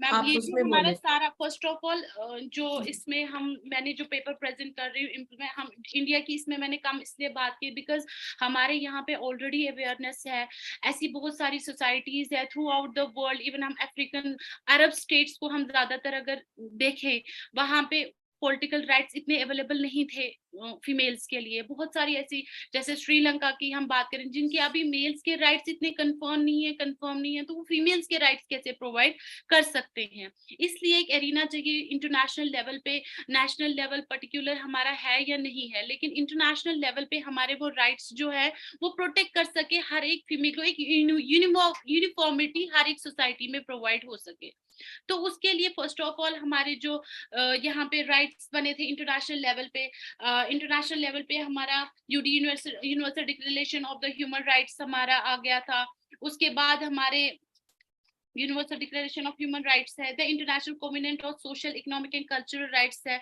The global covenant on civil and political rights है और इनके साथ सप्लीमेंट ऑप्शनल ट्रीटीज भी बनी थी ऑन द अम्ब्रेला ये इंटरनेशनल जस्टिस के लिए जो ये प्रोवाइड किए गए थे इंटरनेशनल राइट्स इनके अंदर इंटरनेशनल लेवल पे राइट्स प्रोवाइड कर दिए गए फीमेल्स के लिए इंडिया की हम बात करें तो सबसे बड़ी एग्जांपल है जो हमारे प्रेसिडेंट है मिस द्रौपदी मुर्मू कि एक एससी सेक्ट से उठा के मोदी जी ने उनको यहाँ पे लाया कि ये एक सबके लिए सेटअप एग्जाम्पल है बूस्ट हो गया ह्यूमंस ये वुमेन्स जो है वो बूस्ट हो गई इसकी वजह से तो कहीं ना कहीं हमारे इंडिया में काफी हाई लेवल तक जो फीमेल प्रोटेक्शन है वो अपग्रेड हो चुकी है but if we see in other countries वहां पे एट पार है अभी वहां पे वो प्रोवाइड नहीं हो सका है फीमेल्स के लिए तो इंटरनेशनल लेवल पे अगर इनको ये लॉज मिल सकेंगे और उसके लिए हर जगह पे हम बात करते हैं educational rights no discrimination on the sex caste creed birth place लेकिन मैंने इस पेपर से जो रिसर्च किया है उस लेवल पे मैं इस नतीजे पे पहुंचूं कि फर्स्ट ऑफ ऑल हमें उनको इकोनॉमिक एजुकेशन पॉलिटिकल सेक्स इन राइट्स से ज्यादा हमें फर्स्टली उनको प्रोटेक्ट करना चाहिए उनको वो राइट्स कंफर्म कर that is the political right अगर हम उनको पॉलिटिकली साउंड करेंगे पॉलिटिकल राइट उनको प्रोवाइड करें कि वो एक पर्टिकुलर जगह पे नहीं बिल्कुल ह्यूमन मेल एंड फीमेल के साथ एक ही जगह खड़े होके वोटिंग राइट्स अपने ले सके और कहीं पे पोजीशन पे आके वो खुद ही इस जगह पे आए जहाँ पे लॉ मेकिंग होंगे तो वहाँ के जो उनके जो लॉज जो प्रोटेक्शन स्नैच हो चुकी है या उनकी जो फ्रीडम स्नैच हो चुकी है तो कहीं ना कहीं वो उनके लिए एक बेस्ट प्रूफ हो सकता है. That is the conclusion of my presentation. Thank you, Usma. Uzma, sorry. Uzma जी ने अभी जो elaborate किया human rights and women पे उस पे मेरी कुछ even sorry ma'am, I am going to interrupt you. Even we can quote the example of triple talaq as well. Yeah. So human rights and women issues पे एक तो आप खास ध्यान रखिएगा एक बहुत important international convention रहा है जो कि है international this is convention on elimination of discrimination against women इसको हम बोलते हैं सिडो convention on elimination of discrimination against women तो आपने जो पहले बताए universal declaration of human rights या फिर कॉवेनेंट्स जो है वो तो फाउंडेशनल डॉक्यूमेंट्स है लेकिन वुमेन से जो खास ताल्लुक रखता है वो है सिडो राइट अब सिडो के अंतर्गत बहुत सारे क्लॉजेस है प्रोविजंस है जो कि सभी कंट्रीज ने it's an international bill of rights for women specially और यहाँ पर कैसे how countries have adopted them in their domestic jurisdictions that is the whole issue now like in India we have ratified this convention there are provision now even violence against women which was not a clause of CEDAW. You do not find in the definition of discrimination against women any mention made of violence. Violence has been now considered to be part of discrimination through general recommendations 19 and 35 of the Committee on CIDO. So this is a very important forward step, and especially in countries like India and so many Asian and African cultures, where domestic violence and all kinds of brutality against women is the norm. जो आपने कहा कि अलग-अलग societies में, so even in India, it is not that we have been able to achieve any kind of non-discrimination for women. There are endless stories and cases where women face violence on a daily basis. I agree with you. In fact, Eleanor Roosevelt has said, when she was looking at the UDHR, the formulation, she made a statement that women have to occupy decision-making positions in order to make a change to their, the kind of responses they have. And I absolutely agree that political representation is a very important part of, women representation.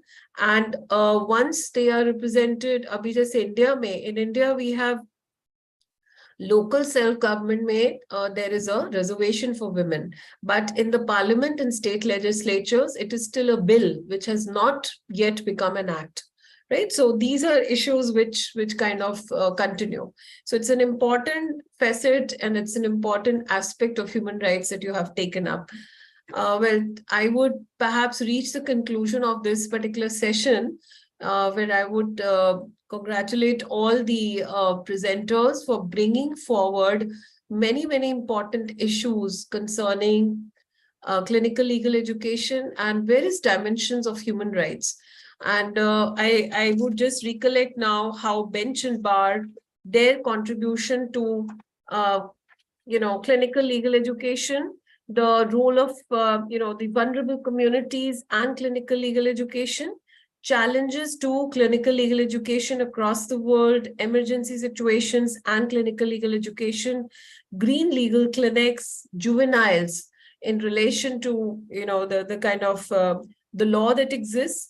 And I agree with one comment by Tushti Chopra, where she's written that when the age of marriage is increased to 21 years, how can consent for physical intimacy be valid? And that is the whole problem in India. We have so much of discrepancy of laws. So personal laws, they are different. Statutory laws also are different.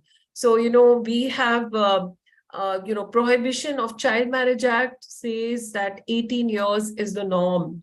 We have personal laws where it's a different situation altogether. We have the age of marriage. So the age of consent is not coming up to any kind of uniformity, right? So this is an important question. And finally, the human rights in relation to women, which was brought out in the last presentation. These are all significant aspects of clinical legal education, and there's so much to do. I think youth are the main hope anywhere in the world, in any society, and it is with a lot of hope and expectation that we look forward to them to come forward, to participate actively, and to empower themselves first, and then of course the kind of the issues, the people who are disadvantaged, who are in need of such kind of help, to help to identify those people, and finally to enable them to secure access to justice. Right. So with these comments, I think we come to an end of the session. And I would like to thank Professor Nouri, who has been so patient, and he's been observing our proceedings. And we really need a feedback, sir, from you. So would you like to speak on this occasion? Thank you so much. I see a message that says that time is up. So maybe next time, but as you said, that all presentation was wonderful. Thank you so much. And hopefully we can continue our discussion in the next session. Thank you. Thank you so much, sir. Thank you to all the participants and to Mansi for conducting the whole session so fantastically well. Thank you.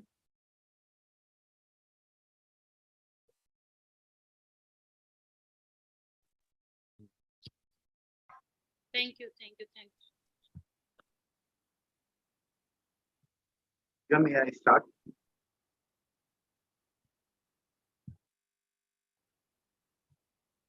Good morning.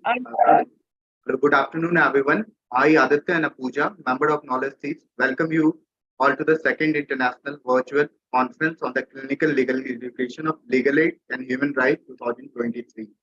Over to you, Pooja.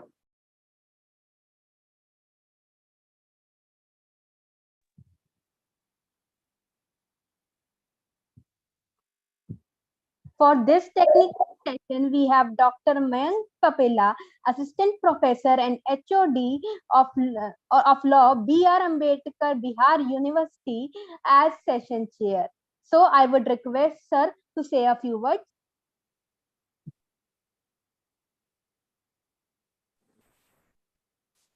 Thanks, Aditya and Pooja, for the introduction.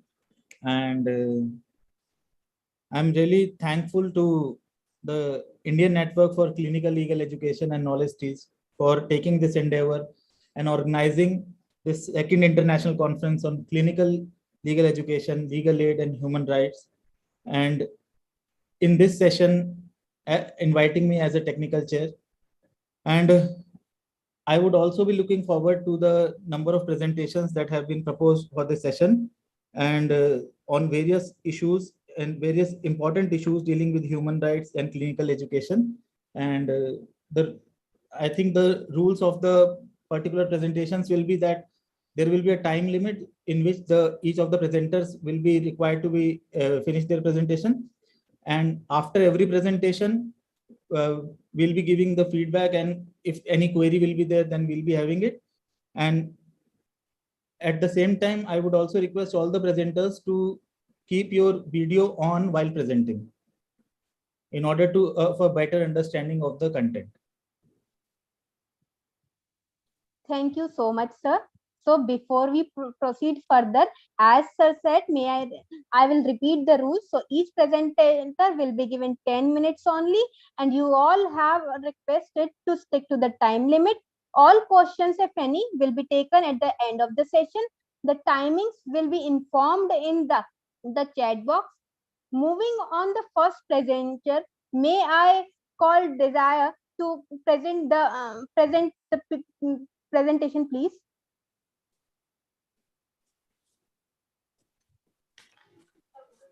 Good afternoon. Am I audible? Yes, you are perfectly. So my name is. I'm a law student in St. Xavier's University, Kolkata, and today we'll talk to you about emerging needs of the clinical legal education in changing world.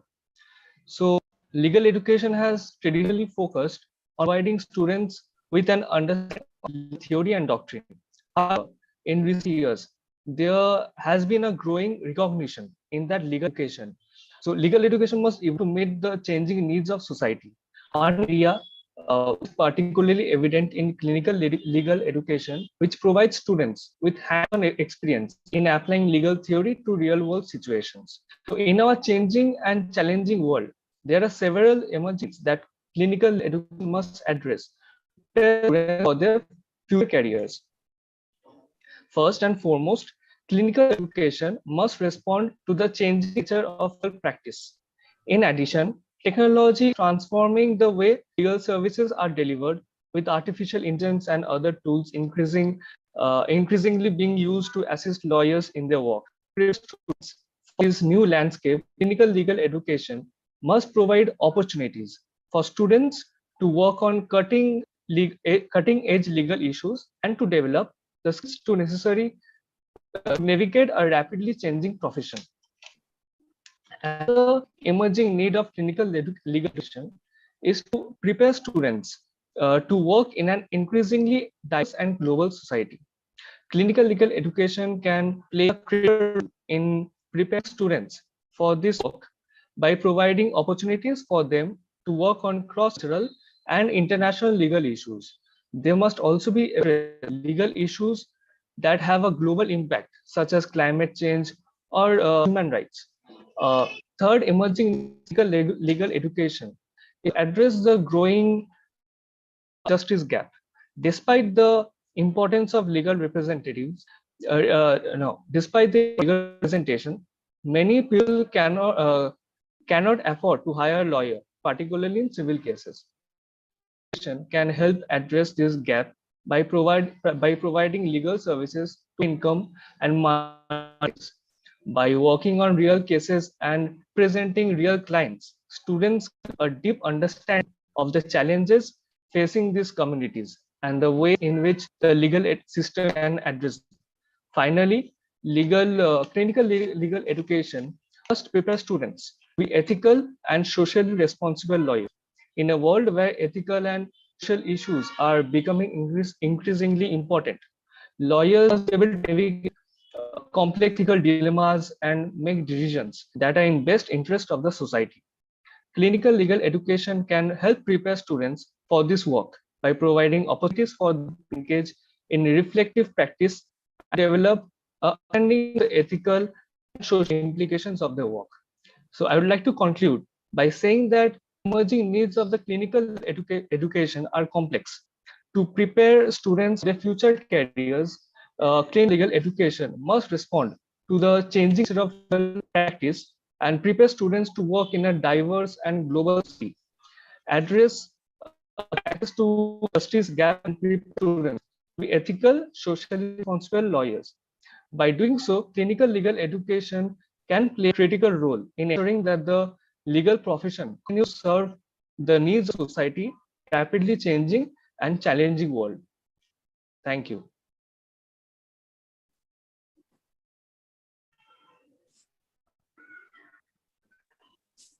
Thank you so much. Thanks, Saptarishi, for the presentation. In your presentation, I would like to give you a feedback regarding that you have highlighted the challenges that are posed and addressed by the clinical legal education, that they are the challenges that need to overcome and clinical legal education must provide for them. But at the same time, I think there must be certain practical suggestions that could have been there, that what all can be included in the as a part of clinical legal education, and that can overcome these challenges. So I think your paper must be having those details also, and if it had, then your presentation must have been more specific and to the point. Okay, sir. Sure. Thank you. Thank you, sir, for your outpost. Now I would like to call my second presenter, David. Yes. Yes, I'm audible and visible to everyone. Yes, ma'am, you are audible. Okay. May I share my screen to present my PPT? Yes, ma'am. Okay, thank you.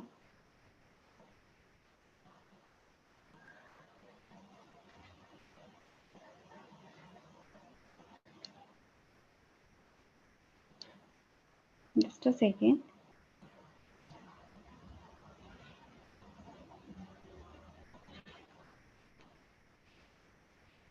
I'm not able to share my screen. There is some issue.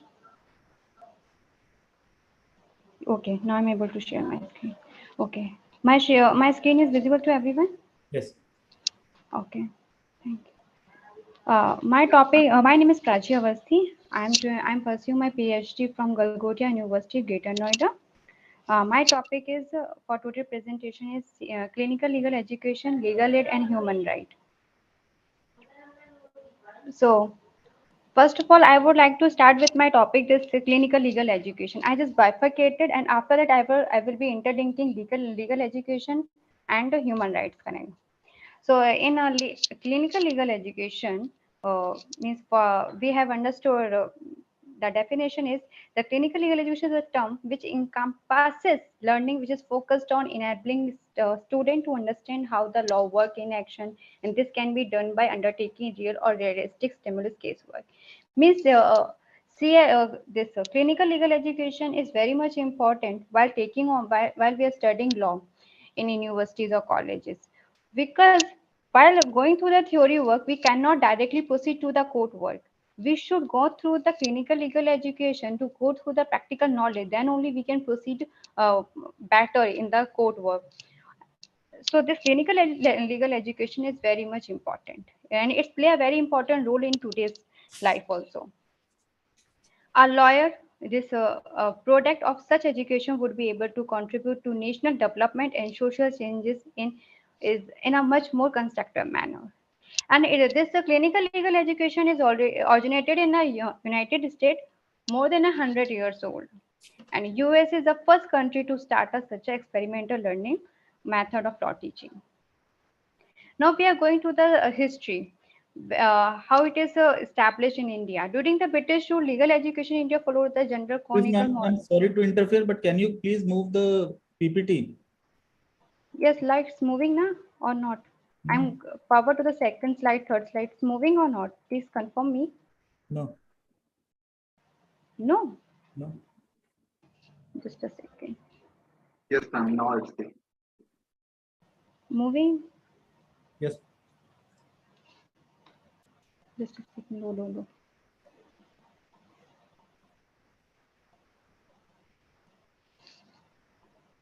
Moving. Yes, you may continue now. Okay. During this, I'm coming to the history that during British rule, legal education in India followed the general canonical model of producing clerk, not manager advocates. Means legal education, but first it is implemented by the British rule in India, and they have used this clinical legal education to produce a to producing a clerk, not to the advocates to make a perfect advocate. And after independence, now Indian system needs this legal education and clinical legal system. Now they need. Now with this legal system, they come with the social, economy, and political desire of the country. Now, how it is coming? For the first time in 1949, the Bombay Legal Education Committee recommended that practical courses should be made compulsory only for students who choose to enter the profession of law, and the teaching method should include seminars or group discussion, moot court competition. And later in the 14th report of the Law Commission of India recognized the importance of professional training or balance of both academic and vocational training.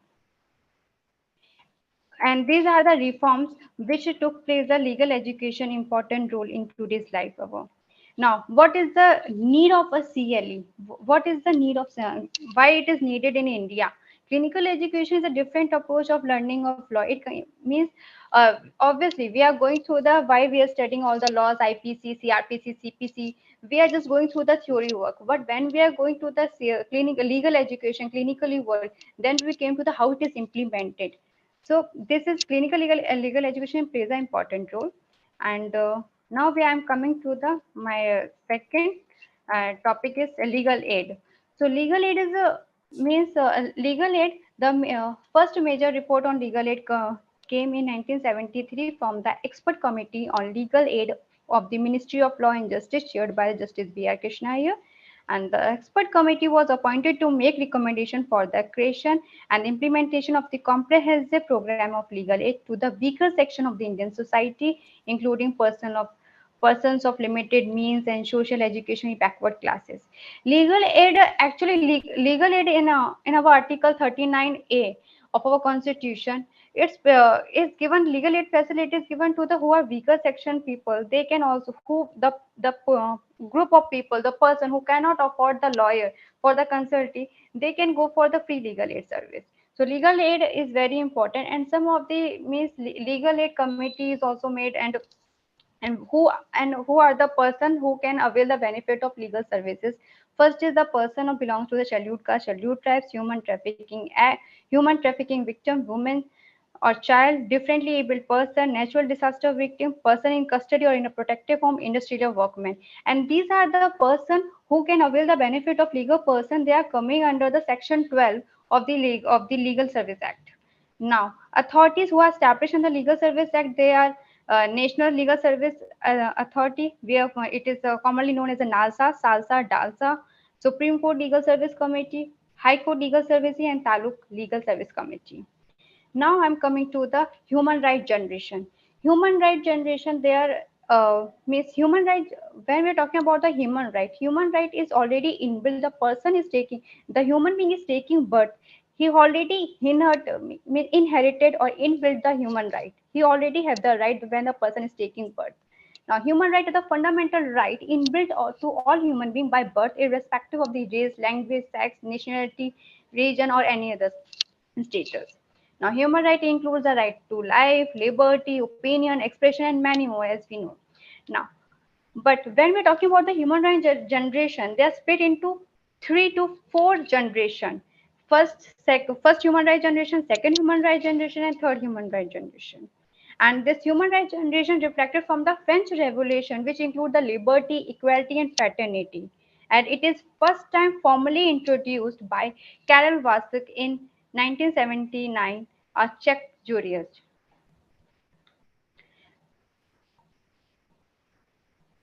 This is the first. Now we are talking about the first human right generation.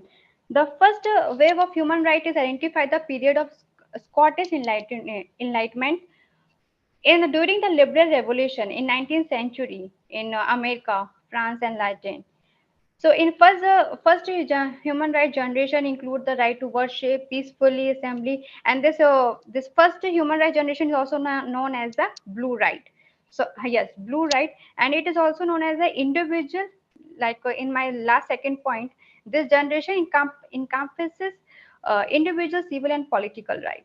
Civil and political right means human right generation. First human right generation is talking about the individuality. That means this only summarized as a negative civil and political right. In this human right generation, we are talking about the human right, this civil and political right, but it's talking about the individual, like property right. We are property right to property is a fundamental right under the first human right generation. But when we're coming to the second human right generation, then we will take this some point also. So in the first generation point is known as the negative obligation or negative civil and political right, as it is talking about the individual. I'm talking about the second human right generation, is rise during industrial revolution, and it's a political revolution in 1948 and sorry, not 19, sorry, 1848 to 1870. And this generation expressed socio-economic rights and equality. As first human rights generation is talking about the individuality, and the second human rights generation is talking about the social economic rights and equality also. So this second human rights generation is known as the red right. So second generation is divided into two parts. First is the healthcare, second is economic needs. And these are the article 22 through 27 of the UDHR focus on these right, economic and social. Now, I have just earlier told that there is some tension between first and second human right generation, just because first human right generation is talking about the individuality, and second human right is talking about the social group. So what now this is a create a tension between the first and second. And what the tension, like if through example I can explain, the second human right is talking about the, like taking example, that social scheme like insurance scheme is talking about second human right. Now but the social scheme is infringing the right to property, that is right to property is in the first human right generation. So these create a tension between the first and the second human right generation, but it's the second human right generation has maintained the social stability and come up with the this it maintained the social. The second human right generation is known as a positive obligation, as first human right generation is known as a is being a negative obligation. Now I'm coming to the third human right generation. Third human right generation arise in the post World War, and it is known as a social collective.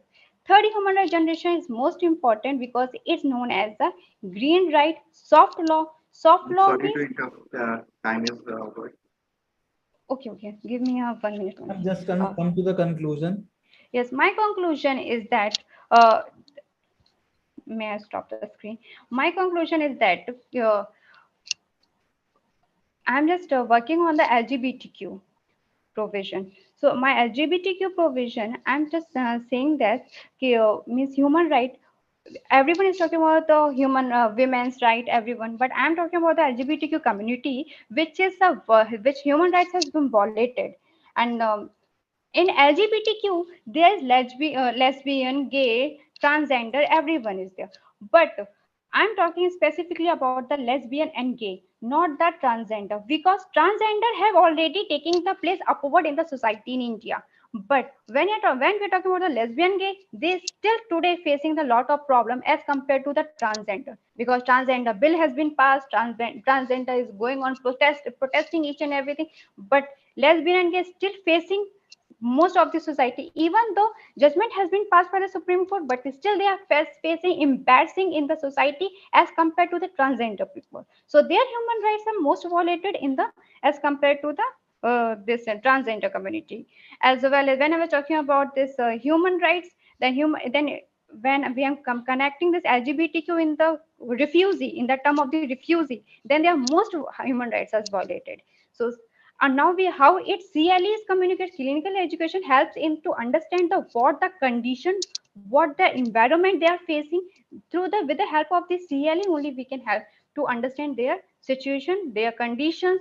So clinical legal education is very much important role to play to understand this concept of LGBTQ also. So, thank you, ma'am. Actually, during your whole presentation, you focus more on the historical aspect. However, the conclusion you gave was the most relevant part, and it would have been better if you had focused your presentation and timed your presentation in such a way that we could have discussed more and heard more regarding the controversy of or the current issue of LGBTQ and human rights violation, and how CLE could have contributed in protecting them. And yes. So, thank you, ma'am. Okay, thank you, sir.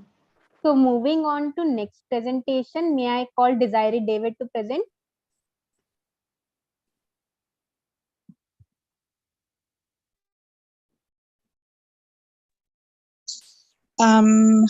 Good afternoon, everyone,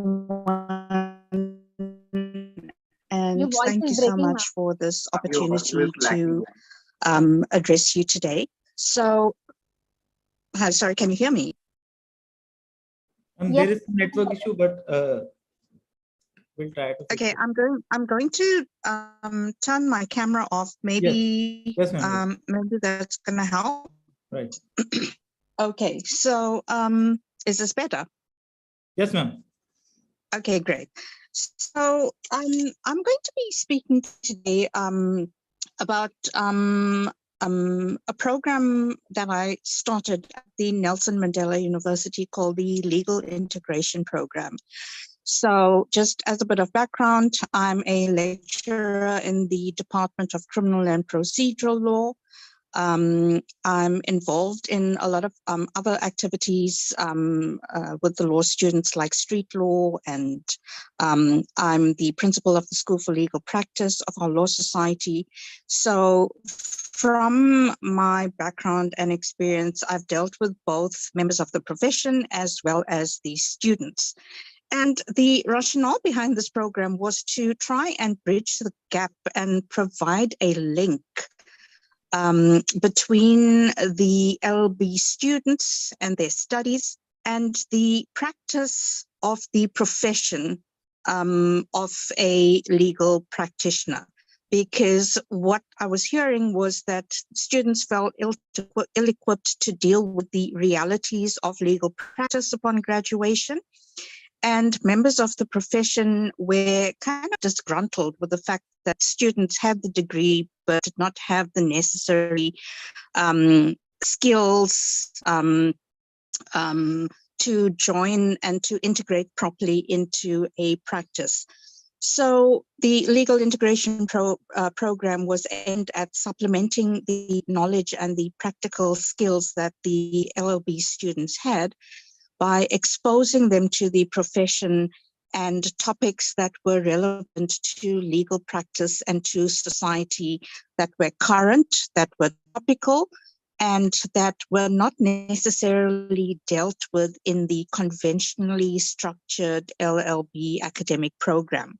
So I started this in 2019, formally in response to student requests to provide them with guest lecturers, to put them in touch with practitioners who could guide them a little bit, who could host them for an internship and so on.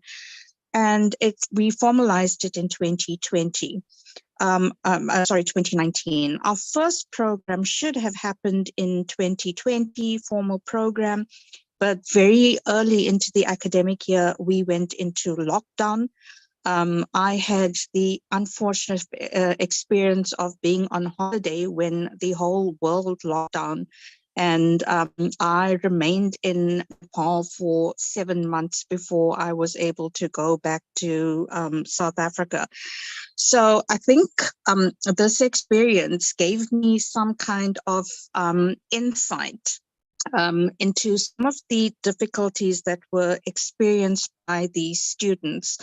If you know anything about South Africa, you would know that we have a huge problem of poverty and violence and crime and so on. And so in addition to the problems that students encountered during the lockdown, we also had these other issues that needed to be dealt with. So our academic program at the university was suspended for about 3 or 4 months in that year. And so the students in my legal integration group were basically, it was a very uncertain time. People were struggling with mental health issues. Students were struggling with how to address their studies, how to deal with the backlog, how to deal with isolation that they were finding. And this program sort of provided a safe space for students to talk about the issues. And one of the novel things that I think came out of the lockdown experience was that we realized that in the program, we could be so much more valuable to the students as a program by dealing with things like mental health and anxiety and so on, which are things that are not dealt with in a typical academic program.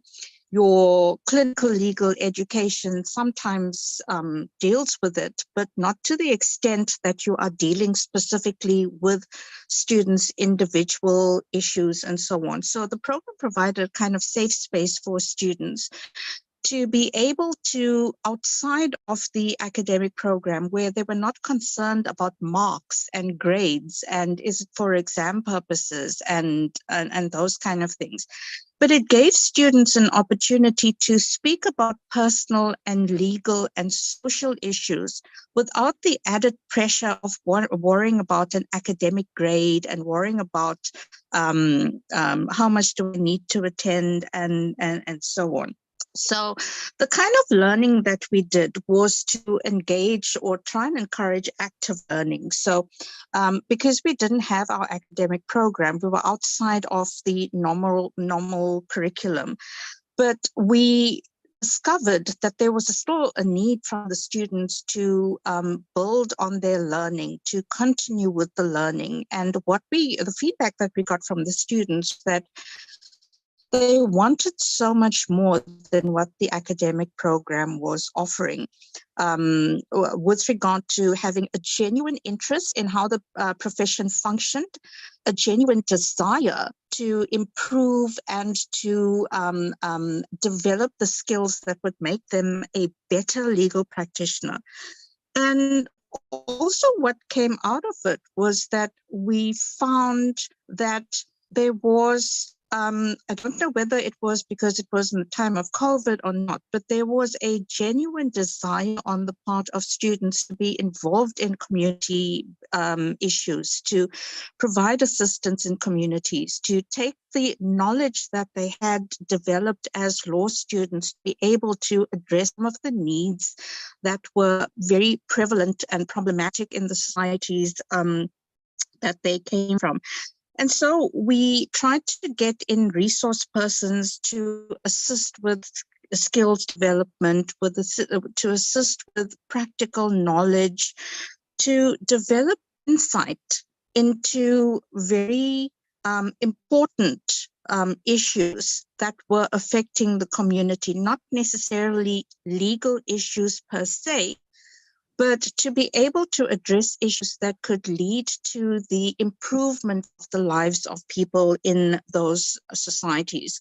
So what the program ended up doing was to enhance and to complement the skills and the insights and the abilities of these students to contribute to society and to develop their own personal skills to become better lawyers.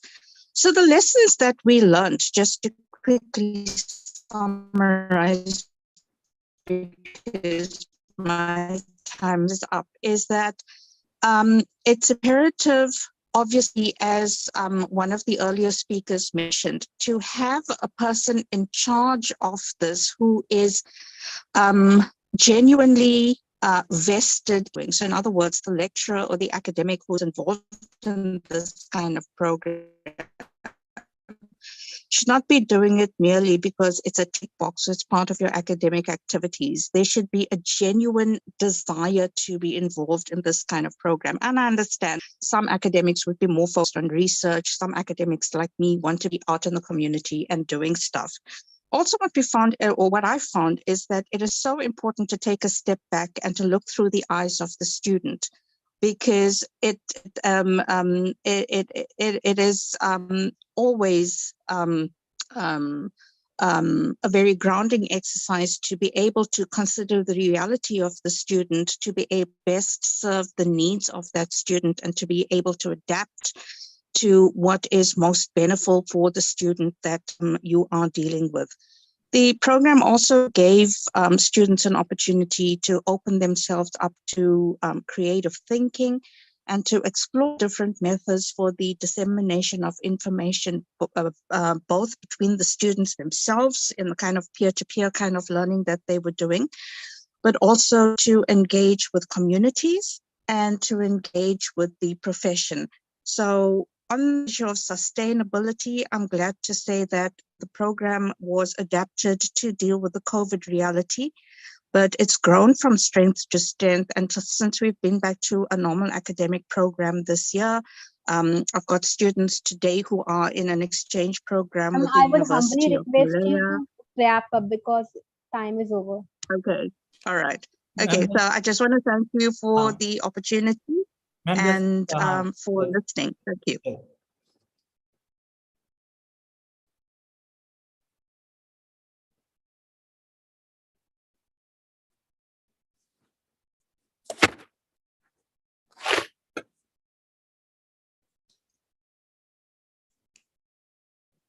Thank you, ma'am, for sharing your experience and regarding the legal integration program as initiated by you and undertaken by you at your university.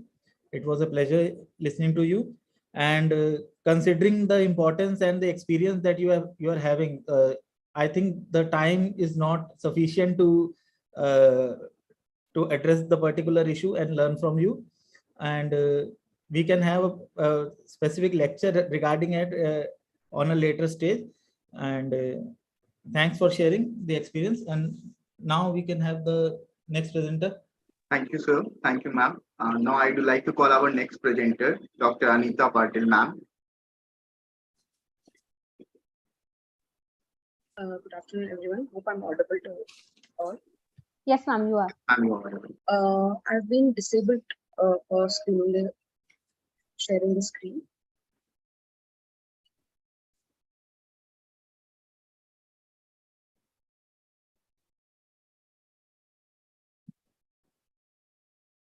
Yeah, thank you so much.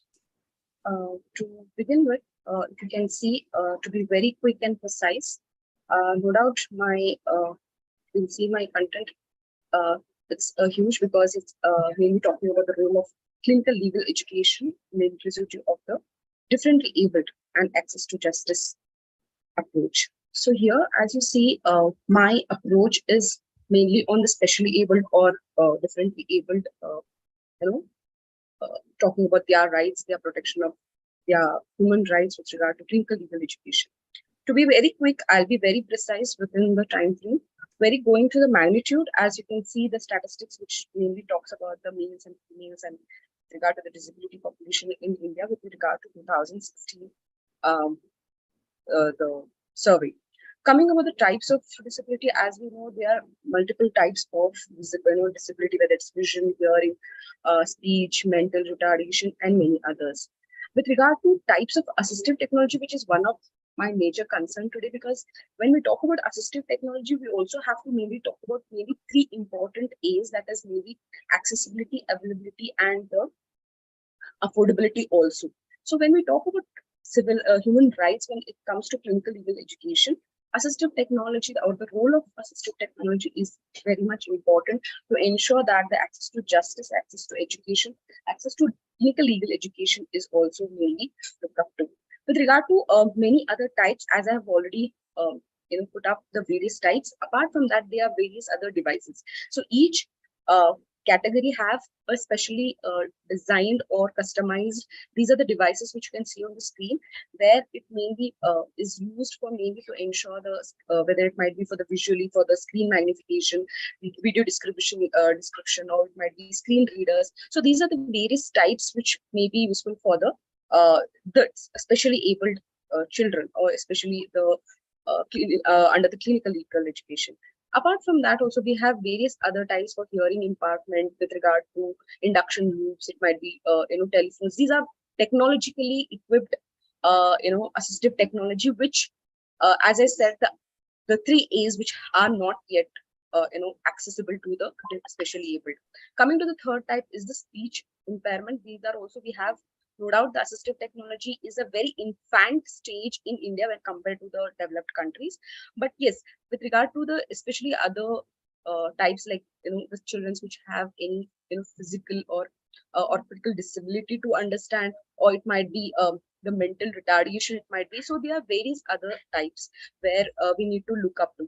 But coming to the criteria to evaluate these assistive technology, these are the major reasons where we need to find how do we evaluate whether these assistive devices are reliable for the specially abled children.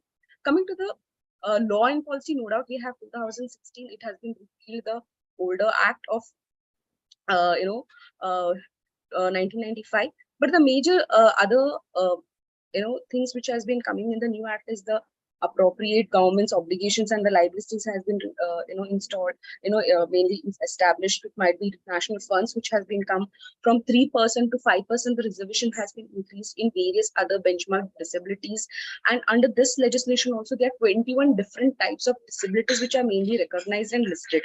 Coming to, there are various other legislation. I will not be going into detail, but very landmark judgments are these important judgments, which I will not be going into detail. But the first one, which is very important, which is also talking about the reasonableness, a reasonable accommodation. This is the doctrine which was the point in this Vikas Kumar case, which is a very important case where a person was mainly, no doubt he had cleared his civil exams, but he was not being allowed to be aspirant the member because of the disability which he had. Coming to the new initiatives which is being taken right now by the government, no doubt there are a lot of other projects which is coming by the central government, where they are coming with different assistive technology like brain processes, which is mainly to increase the accessibility of these assistive technology for the disabled. Apart from that, there are many other initiatives taken by the central government, which you can see. At lastly, I would like to mainly conclude my concern, or you can say my research problem would be that, no doubt, when I say assistive technology, India might be in a very infant stage to say something that it is a developed country like US to have all these assistive technology for especially the differently abled or the specially abled children.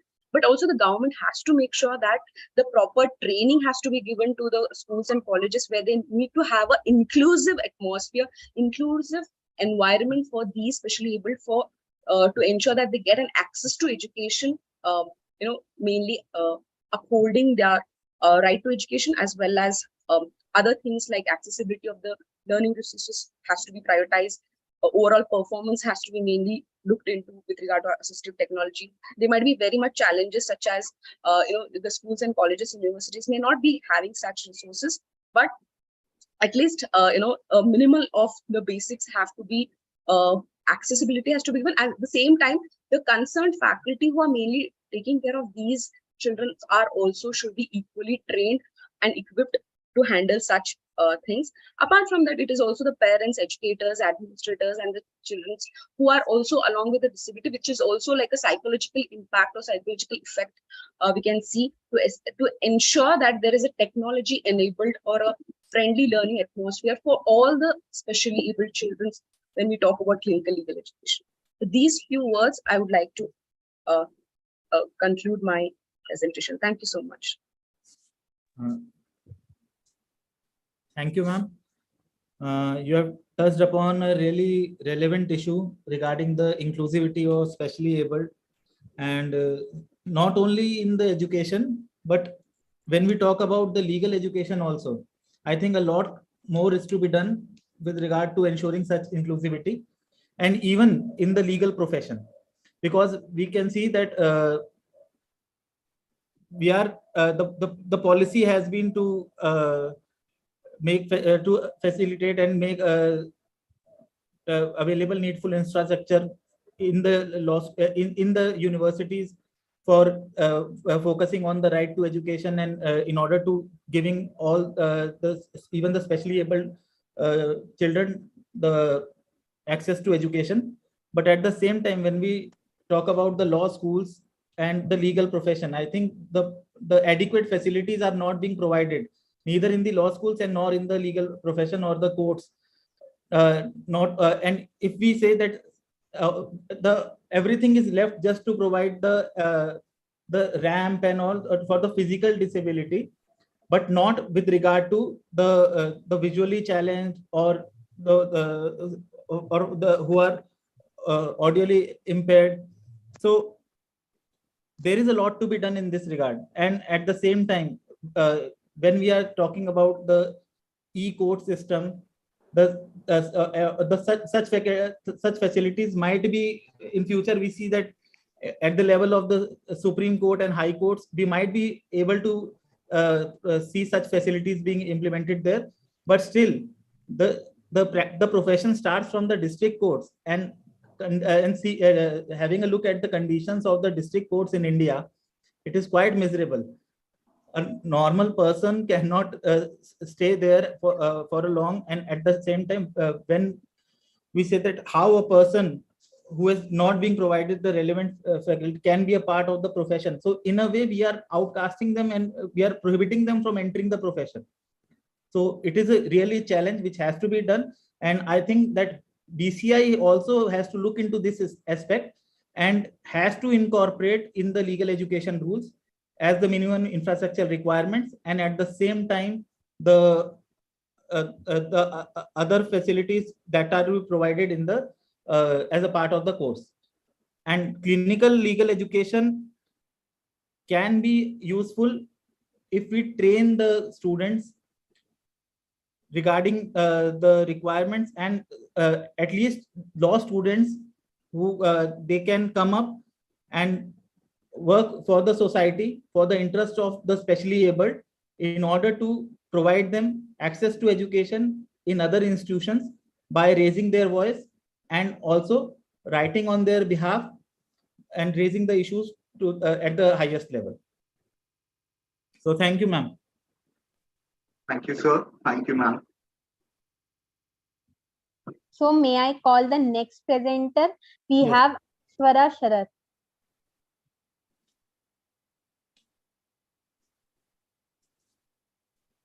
Anashwara Sharat, who is presenting a paper on a study on clinical legal education and human right values.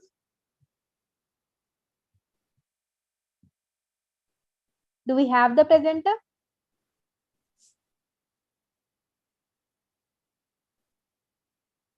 I think he is not present. Call the next one. So we have our next presenter, M Manopriya and Charumati S.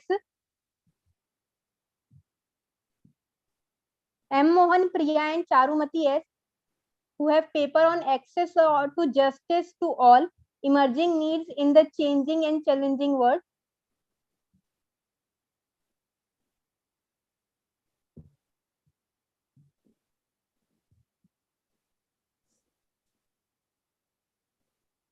I think they are also not present here.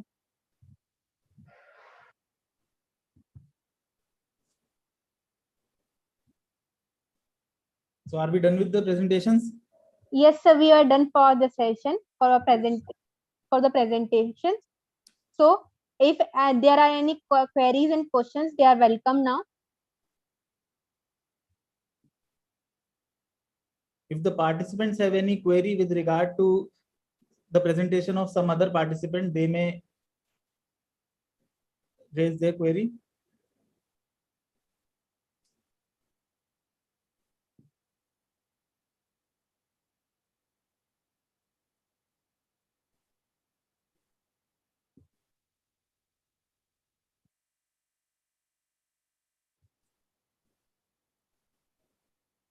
Okay, then we may proceed and we may conclude the session. Yes, sir. So as we move towards the end of the session, I would like to humbly thank our program chair, Dr. Mayank Kapila, and all the participants who have presented wonderfully here. So with this, we have to conclude this session. Thank you everyone for joining. Thank you all the participants. Thank you Knowledge Trees. Thank you Indian Network for Clinical Legal Education for inviting me to this event. And I congratulate all the presenters. They were very good presentations. Some were touching upon really important issues. And I've already shared my feedback on the presentations. And I would also like to thank Ms. David for sharing her experience regarding the legal integration program. And ma'am, I'll be really looking forward to connect with you as the head of the institution to learn from you about the program so that we can also incorporate the same. And it can be in addition to the clinical legal education program that has been a part of the curriculum as proposed by Bar Council and the requirements of the modern legal profession. And also thank other participants for giving their time and making the presentations. And anything else, if there is any point that is to be discussed, we can have it. Otherwise, we can conclude the session. Thank you, Mahak. Thank you so much, sir, for joining. It was a great session. Participants can put in questions or point of discussion in the chat box. We can discuss if there's anything, or we can conclude the session.